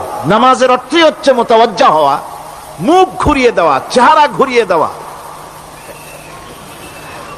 আর নামাজের আরেক অর্থ হচ্ছে নিকটবর্তী থেকে আরো নিকটবর্তী হওয়া। আমরা কি নিকটবর্তী হতে চাই? না বুঝলে কবেন কি? নিকটবর্তী হইতে চাই কার? আল্লাহ। আমরা কি আল্লাহর নিকটবর্তী হতে চাই? আল্লাহ রাব্বুল আলামিন বলেন, নিকটবর্তী হতে হলে ওয়াসজুদ ওয়াকতারিব, সেজদা দাও আর সেজদার মাধ্যমে আমার নিকটবর্তী হয়ে যাও। সেজদা দিলেই আল্লাহর নিকটবর্তী হওয়া যায়। কোন সুবহানাল্লাহ। সাহাবী, আল্লাহ নবীর সাহাবী প্রশ্ন করেছেন, নবীজি বান্দা কখন আল্লাহর নিকটবর্তী হয়ে যায়? নবীজি বলেছেন, বান্দা যখন সেজদা দেয় তখন আল্লাহর বান্দার মাঝে কোনো হিজাব থাকে না, একদম আল্লাহ পাকের নিকটবর্তী হয়ে যায় বান্দা যখন সেজদায় পড়ে যায়। সুতরাং নামাজ হচ্ছে নিকটবর্তী হওয়া, সালাত এটা হচ্ছে নিকটবর্তী হওয়া। নামাজ ফরজ হওয়ার কারণ হচ্ছে এই যে মানুষ আল্লাহর বান্দা বা গোলাম হিসেবে সৃষ্টি হয়েছে, তাই একমুখী হয়ে রবের বন্দিগি করা এটা হচ্ছে তার স্বাভাবিক একটা প্রকৃতি। আল্লাহ রাব্বুল আলামিন এই প্রকৃতির দাবি মিটাবার জন্যই নামাজের ব্যবস্থা করেছেন। মানুষের ফিতরত, মানুষের নেচার, মানুষের ফিতরত হচ্ছে এই যে কারো না কারো কাছে মাথা নত করা, হাত জোড় করা, মাথা নত করা, সার্বভৌমত্বের মালিক কাউকে মনে করা। হাত জোড় করতে হলে, মাথা নত করতে হলে, সার্বভৌমত্বের মালিক হিসেবে কাউকে গ্রহণ করতে হলে আল্লাহর বিকল্প কেউ আছে নাকি? ইসলামের মূল দাওয়াতটা হলো ফিতরাত অনুযায়ী দাওয়াত দেওয়া হয়েছে, মানুষ যেন মাথা নত করে, গোলামি করে। এজন্য আল্লাহ রাব্বুল আলামিন বলেছেন যে আমি মানুষ এবং জিনকে সৃষ্টি করেছি, তার কারণটাই হলো মা খালাকতুল জিন্না ওয়াল ইনসা ইল্লা লিয়াবুদুন। মানুষ আর জিন জাতিকে সৃষ্টি করা হয়েছে ইবাদতের জন্য, গোলামির জন্য। ইবাদত আর গোলামি এটাই করতে হবে, গোলামি করতে হবে, দাসত্ব করতে হবে। আর এই দাসত্ব, আল্লাহর আনুগত্যই গোলামির দাওয়াত দিয়েছেন দুনিয়ার সব নবীরা। কোন নবী বলেন নাই যে আমার গোলামি করো। কেউ বলেছেন? বলেন জোরে, কেউ বলেছেন? আল্লাহ পাক বলেন, ওয়ালাকাদ বা'আসনা ফি কুল্লি উম্মাতির রাসূলা আন ইবুদুল্লাহা ওয়াজতানিবুত তাগুত। প্রত্যেক জাতির জন্য আমি রাসূল প্রেরণ করেছি, তারা মানুষকে দাওয়াত দিয়েছেন এই কথা বলে যে এক আল্লাহর গোলামি করো, তিনি ছাড়া কোনো ইলাহ নাই, আইন দাতা নাই, বিধান দাতা নাই, তার গোলামি, তার সামনে মাথা নত করে দাও। আর প্রত্যেক নবীর যুগেই নামাজ রোজা শরীয়তের মধ্যে ছিল। নামাজ রোজা কম বেশি প্রত্যেক নবীর জামানায় আল্লাহ পাক এটাকে বাধ্যতামূলক করেছিলেন। নামাজ, রোজা, যাকাত সব নবীদের জন্য বাধ্যতামূলক ছিল, তার উম্মতের জন্য বাধ্যতামূলক ছিল।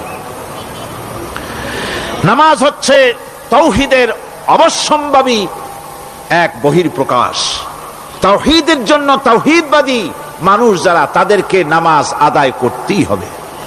আকীদা বিশ্বাসের দিক থেকে তাওহীদ যদি হয় পুরা দ্বীনের মূল উৎস, তাহলে আমলের দিক থেকে নামাজ হচ্ছে পুরা দ্বীনের মূল ভিত্তি।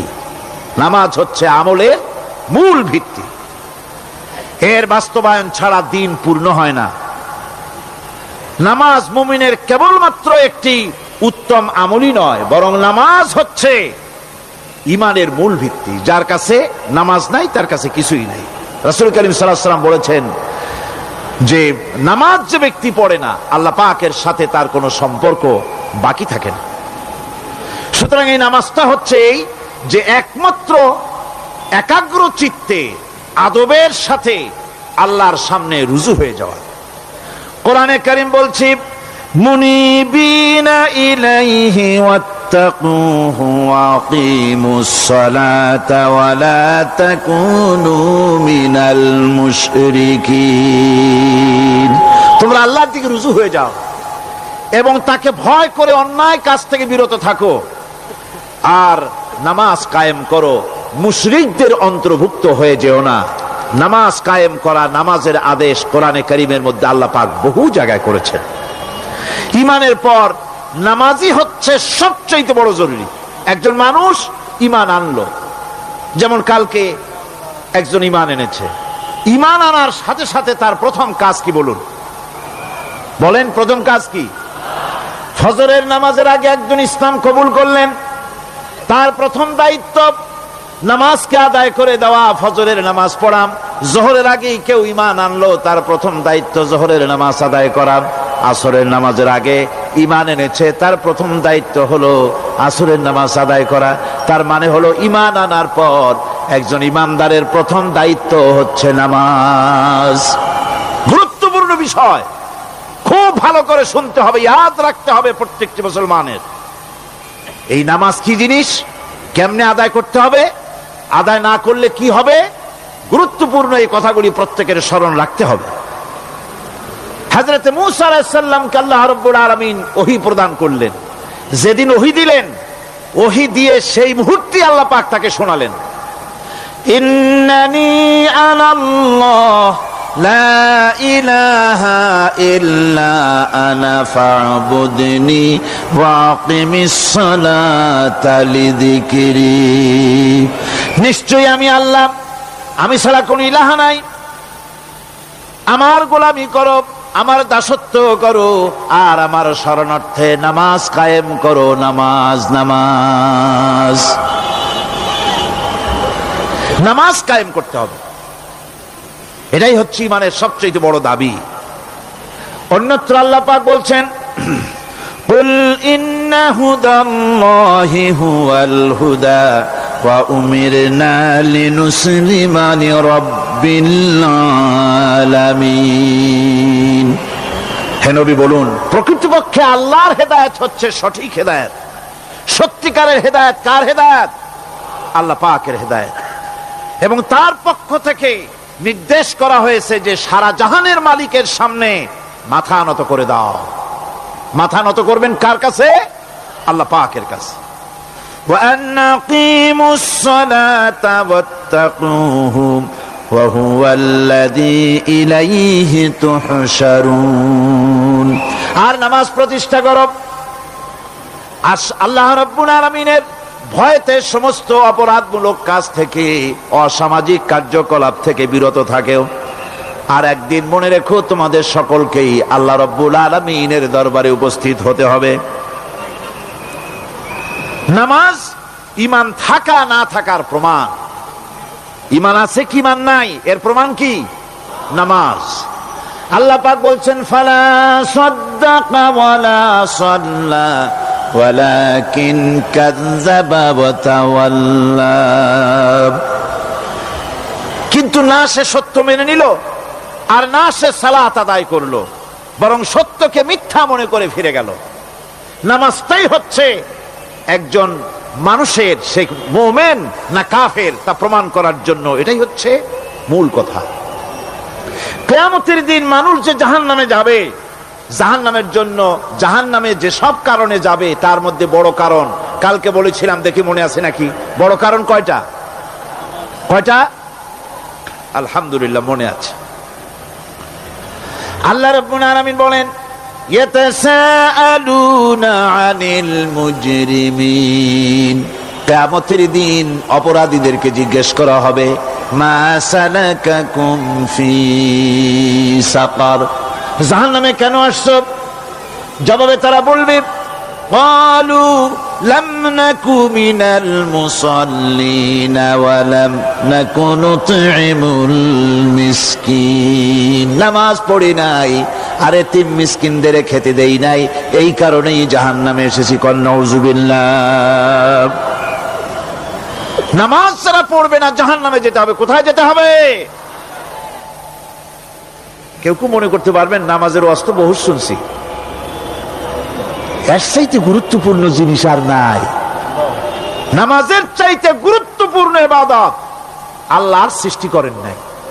মুসলমানের জন্য সর্বশ্রেষ্ঠ ইবাদত কি? চিল্লা এখন জোরে বলেন কি? এই নামাজ আকসার মানুষের নামাজ হয় না। যারা আমরা নামাজ পড়ি, বহু লোকের নামাজ পড়ে ঠিক, কিন্তু নামাজ আদায় হয় না। আমি সে কথা বলবো সামনের দিকে, প্রাণ খুলে শুনবেন, কাজে লাগবে ইনশাআল্লাহ। কোন ইনশাআল্লাহ? আকীদাগত দিক থেকে ঈমান হলো তাওহীদের স্বীকৃতি, আর আমলের দিক থেকে নামাজ হচ্ছে তাওহীদের বহিঃপ্রকাশ। আপনি মুসলমান তা প্রমাণ হবে নামাজ দিয়ে। নামাজহীন ঈমানের দাবি মূল্যহীন। যার নামাজ নাই তার ঈমানের দাবি করার কোনো মূল্যই নেই। অনেক এরকম কথা বলে, হুজুর আমি মানুষটা নিতান্ত খারাপ না, যাই মনে করেন, গ্রামে রাস্তা বানাইছি, ব্রিজ করে দিয়েছি, কালভার্ট করেছি, এতিম মিসকিনরে তাও মাঝে মধ্যে খাবার দেই। নামাজ হচ্ছে ইসলামের গণ্ডির মধ্যে প্রবেশের প্রমাণ।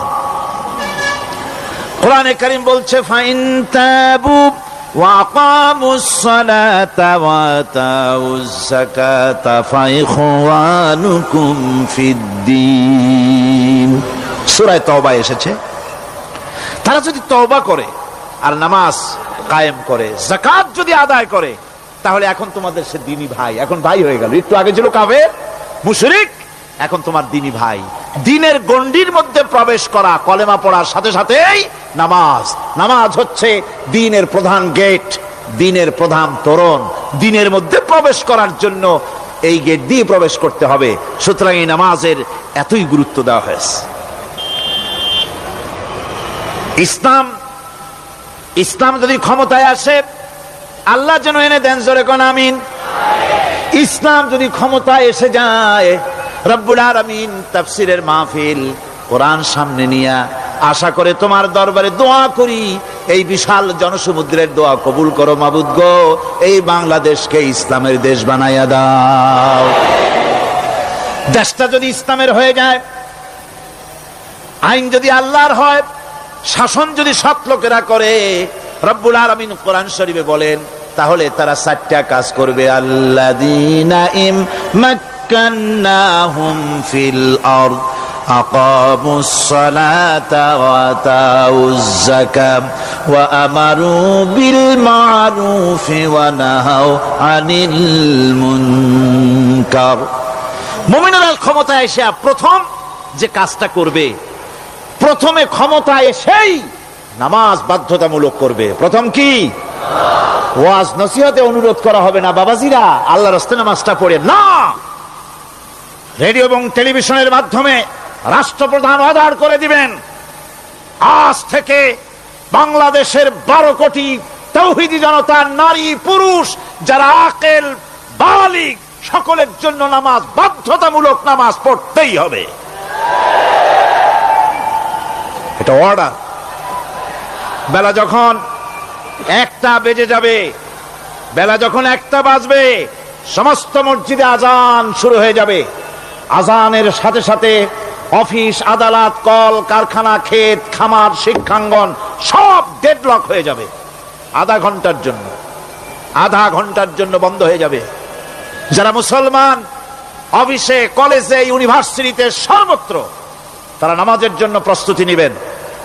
আধা ঘন্টার ভিতরে নামাজ আর খানা সেরে আবার কলেজ চলবে, বিশ্ববিদ্যালয় চলবে, কল চলবে, কারখানা চলবে, ক্যান্টনমেন্ট চলবে, সেক্রেটারিয়েট চলবে, সব আপন গতিতে চলতে থাকবে। আল্লাহর রহমত, বরকত আকাশ ফেরে নাজিল হয়ে যাবে।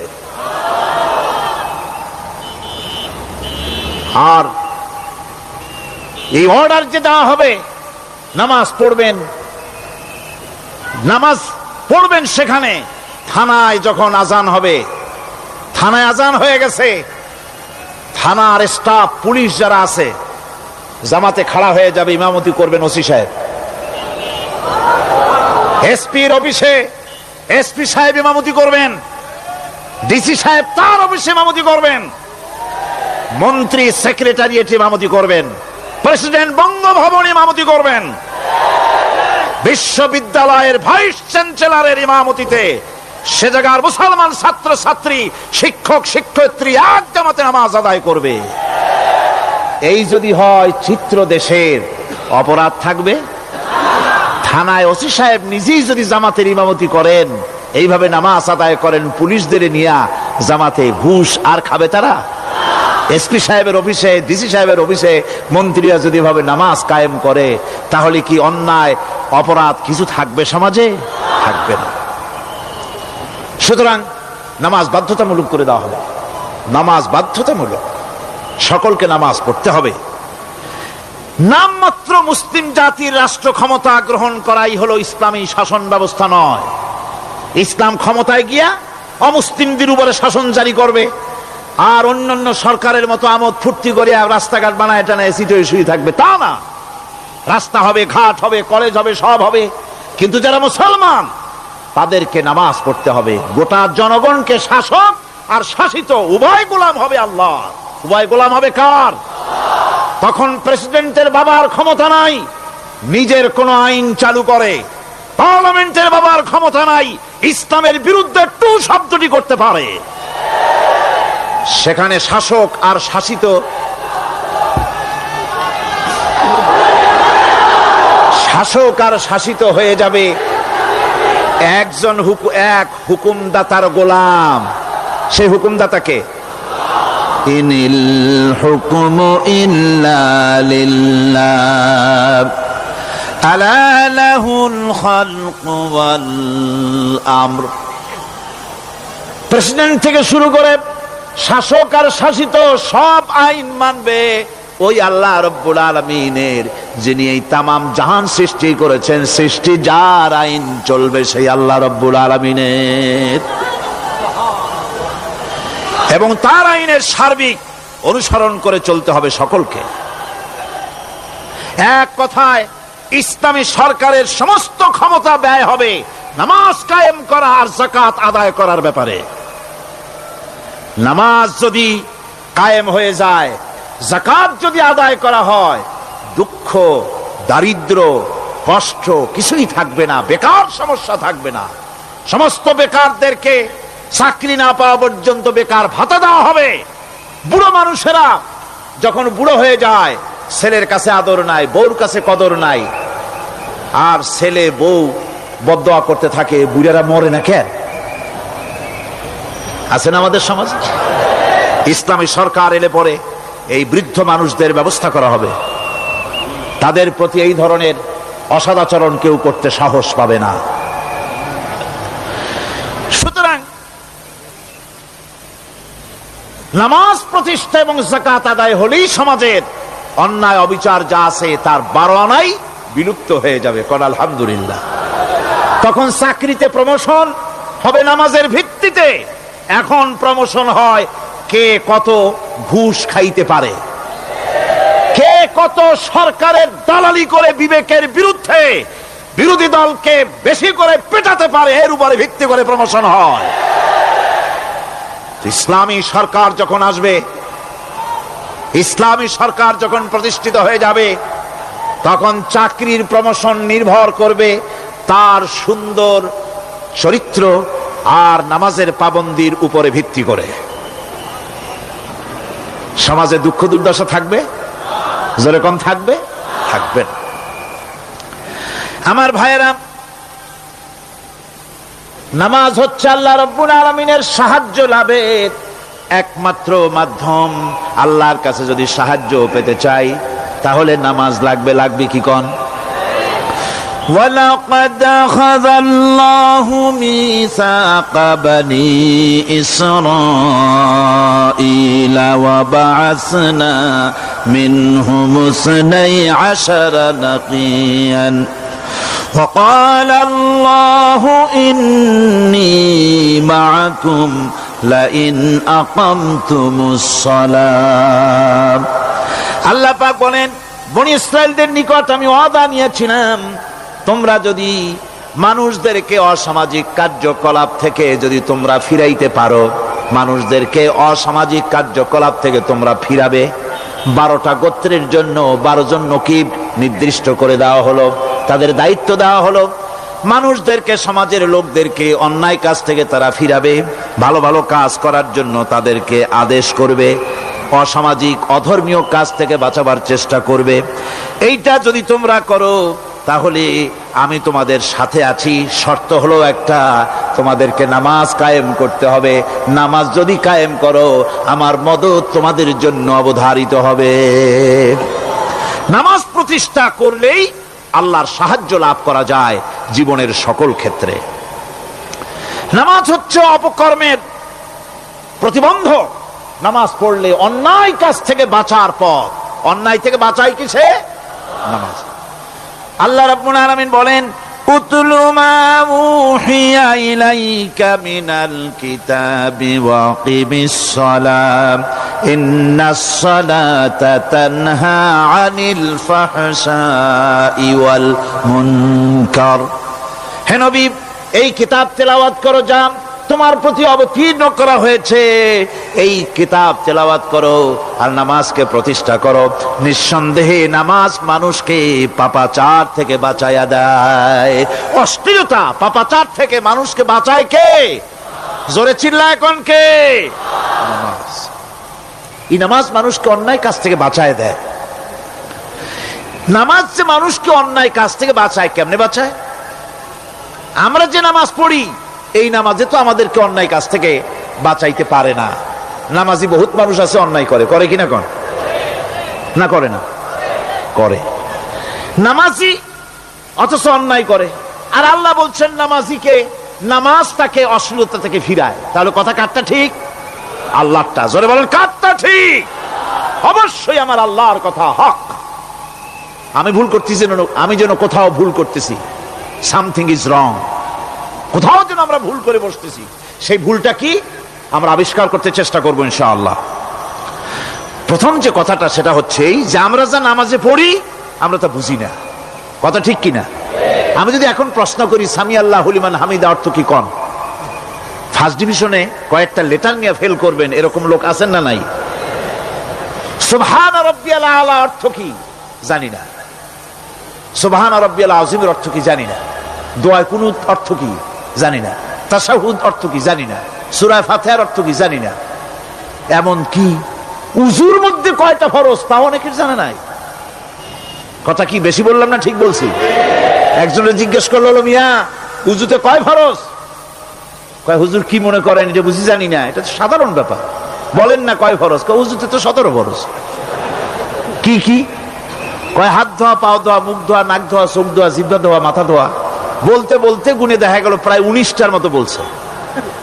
বলা হলো, মিয়া বললেন আপনি উযুতে ফরজ 17টা, কইলেন আপনি 19টা।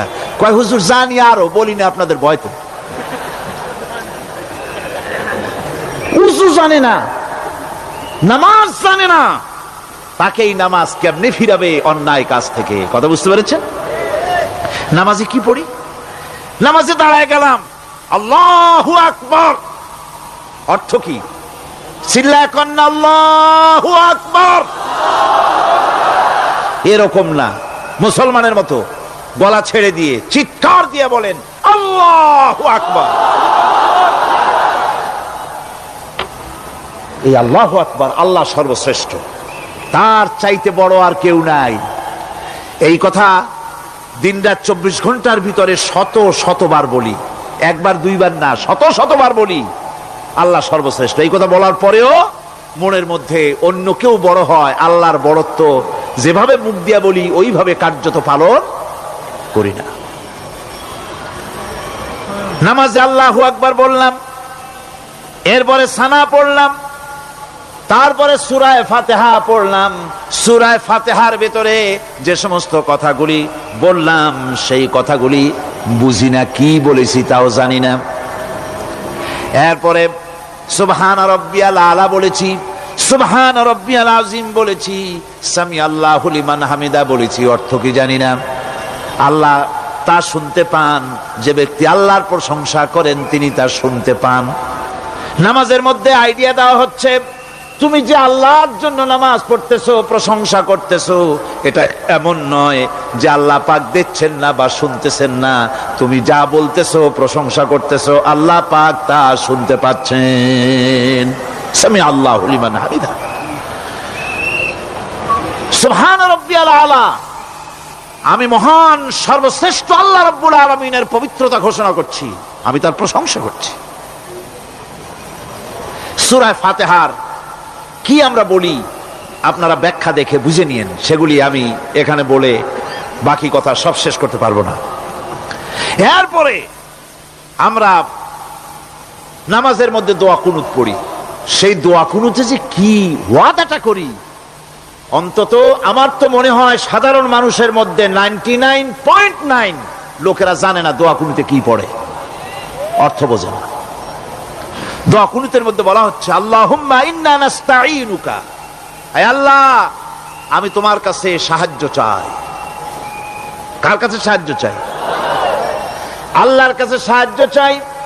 নামাজের ভিতরে বলতেছেন, এই কথা যদি অর্থ আপনি জানতেন যে তোমার কাছে সকল ব্যাপারে সাহায্য চাই তোমার কাছে, এই কথাটা যদি মনে প্রাণে বুঝতেন, তাহলে দুনিয়ায় কোনো মাজারে গিয়া মরা জিন্দা মানুষের কাছে গিয়া নিজের ছেলে মেয়ে চাইতেন না, চাকরির উন্নতি চেতেন না। আপনি নামাজের ভিতরে বলতেছেন আপনার কাছে, আয় আল্লাহ আপনার কাছে সর্বপ্রকারের সাহায্য আপনার কাছে চাই। নামাজের ভিতরে কিসের মধ্যে বলতেছেন?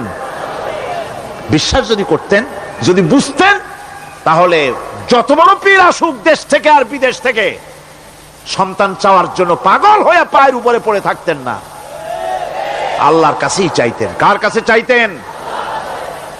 এরপরে বলতেছেন, আস্তাগফিরুকা, তোমার কাছে ক্ষমা চাই, গুনাহ করেছি, অনেক গুনাহ করেছি, তোমার কাছে ক্ষমা চাই, কারণ সাহায্য করতে পারো তুমি, গুনাহও মাফ করতে পারো তুমি। গুনাহ মাফ করার ক্ষমতা কি আছে পৃথিবীর কারো? আকাশে জমিনে আল্লাহ ছাড়া মানুষের গুনাহ কেউ মাফ করতে পারে? এরপরে বলতেছি, অনুমিনু বিকা, আয় আল্লাহ আমি তোমার উপর ঈমান এনেছি, পরিপূর্ণভাবে তোমার উপরে ঈমান এনেছি, ওয়া নাতাওয়াক্কালু আলাইক, আর তোমার উপরেই কেবলমাত্র ভরসা করেছি। ঈমান এনেছি তোমার উপরে, ভরসা করছিও তোমার উপরে। এই কথাগুলি যদি আমরা বুঝতাম, তাহলে আত্মাটা বড় হয়ে যেত, মাথাটা আল্লাহ ছাড়া কারো সামনে নত হতো না। ঠিক না বেটি? আল্লাহ ছাড়া কারো সামনে মাথা নত হতো না। আল্লাহর উপরই ভরসা, তোমার উপর ভরসা করছি, তোমার উপর ঈমান এনেছি। এরপরে বলছি, ওয়ানুসনি আলাইকাল খায়র, সর্বপ্রকার কল্যাণের সাথে তোমার প্রশংসা করতেছি। ওয়ানাশকুরুকা, আর তোমার কৃতজ্ঞতা স্বীকার করছি, আমি তোমার শুকর আদায় করি, সর্ব ব্যাপারে তোমার শুকর আদায় করি। আর কি করি? ওয়ালা নাকফুরুকা, আমি কুফরি করি না, অকৃতজ্ঞ নই, আমি তোমার কৃতজ্ঞ বান্দা, আমি অকৃতজ্ঞ নই। একথা আপনি নামাজের মধ্যে বলেন, কিন্তু কৃতজ্ঞতা স্বীকার করেন না। আল্লাহ যে ছেলে দিয়েছে শুকর আদায় করেন না, আল্লাহ যে সুন্দরী বউ বা ভালো বউ দিয়েছেন শুকর আদায় করেন না, আল্লাহ সন্তান দিয়েছে শুকর আদায় করে না, আল্লাহ রাব্বুল আলামিন চাকরি দিয়েছেন, বাড়ি দিয়েছেন, জায়গা দিয়েছেন, জমিন দিয়েছেন, যৌবন দিয়েছেন, স্বাস্থ্য দিয়েছেন, শুকর আদায় করে না। আল্লাহ পাক বলেন, বান্দারে যে অবস্থায় থাকো শুকর আদায় করো। লা ইন শাকারতুম লাযীদান্নাকুম ওয়া লা ইন কাফারতুম ইন্না আযাবী লাশাদীদ। আমার নিয়ামতের শুকর যদি আদায় করো আমি বেশি করে বাড়ায় দেব, আর যদি শুকর আদায় না করো তাহলে মস্ত বড় শাস্তি রেখে দিয়েছি। সব ব্যাপারে শুকর আদায় করো, আমার নিয়ামতের শুকর আদায় করো। চোখ দিয়া দেখতে পাও, কও আলহামদুলিল্লাহ। মুখ দিয়া কথা বলতে পারো, কও আলহামদুলিল্লাহ। যা খাও মজা লাগে, বলো আলহামদুলিল্লাহ। কাজ করতে পারো, বলো আলহামদুলিল্লাহ। সব ব্যাপারে আল্লাহর শুকর আদায় করতে হবে। শুকরিয়া আদায় করলে রব্বুল আলামিন তারে আরো বাড়ায় দিবেন। এই কথাই বলতেছি, আল্লাহ শুকর করি আর তোমার সাথে আমি কুফরি করি না, কৃতজ্ঞ আমি নই। ওয়া নাখলাউ ওয়া নাতরুকু মান ইয়াফজুরুকা, আর আমি ওয়াদা করতেছি এই কথা, তোমার সাথে যারা প্রকাশ্য দুশ্মনী করে, যারা প্রকাশ্য গুনার মধ্যে লিপ্ত আছে আর তোমার সাথে দুশ্মনী করে, ওদের সাথে আমার সমস্ত সম্পর্ককে ছিন্ন করে দিলাম। দেখছেন নামাজে কি কইলেন আপনি? আপনি নামাজে কত বড় কথা বললেন, ওয়ানাতুরুকু মাইয়া ফুজুরুকা। আয় আল্লাহ, আমি ওয়াদা করছি তোমার সাথে যারা দুশ্মনী করে, যারা প্রকাশ্য গুনাহ করে, তাদেরকে আমি পরিত্যাগ করছি, তাদের সাথে আমার কোনো সম্পর্ক নাই। এই কথা বলার পরে আপনার সম্পর্ক কার সাথে একটু চিন্তা করেন তো। আপনার বন্ধু কারা? ইলেকশন আসলে ভোট দেন কাদেরকে? কাদের চা খাওয়ান, কাদের চান্দা দেন? একটু চিন্তা করেন, অঙ্কের সাথে মিলায় নেন। তাহলে দেখুন, মুখে বলে এক কথা, কাজে করে আর একটা। আরে কি কয়? চিল্লায় কোন? আরে কি কয়? আর এই মুনাফিকি করতেছেন কার সাথে? আল্লাহর সাথে। কোন নাউযুবিল্লাহ। নামাজে কি পড়েন সেটা যদি জানতেন, অবশ্যই আল্লাহ রাব্বুল আলামিনের কথা কার্যকরী হয়ে যেত। ইন্নাস সালাতা তানহা আনিল ফাহশাই ওয়াল মুনকার। নামাজ মানুষকে পাপের কাজ, অশ্লীলতা থেকে ফিরাতে পারে। আল্লাহ ইন্না বসায়ছেন, নিশ্চয়ই, বেশক, অবশ্যই নামাজ পাপ থেকে ফিরাবে। কিন্তু কেমনে ফিরাবে নামাজ তো বুঝি না। নামাজ তো বুঝি না, খালি সেজদা দেয় জনমের মতো। আর সেজদা কি? নামাজে যদি দেখে ইমাম দেরি করতেছে, আত্তাহিয়াত পড়তে দেরি হয়ে যাচ্ছে, পিছন থেকে সিগন্যাল মারে, ঠিক কিনা? বেয়াদব, বেয়াদব। তোমার নামাজ, তোমার আত্তাহিয়াত আগে শেষ হয়েছে, তাতে কি হয়েছে? চুপ করে বসে থাকো। ইমামকে কাশি দিয়া সতর্ক করার অধিকার তোমার নাই। যদি ইমামকে সতর্ক করার জন্য কাশি দিয়ে থাকো, তোমার নামাজ ফাসেদ হয়ে যাবে। এটা ফাজলামি করার জায়গা না, এটা নামাজ। এর নাম কি? ধীরে সুস্থে নামাজ পড়তে হবে। অনেকে মসজিদটারে মনে করে জেলখানা। ঢুকতে যত দেরি, বেরোতে পারলে যেন বাসে যান ছটফট করে। সিনেমার মধ্যে গিয়ে ঘন্টার পর ঘন্টা বসে থাকে, খারাপ লাগে না?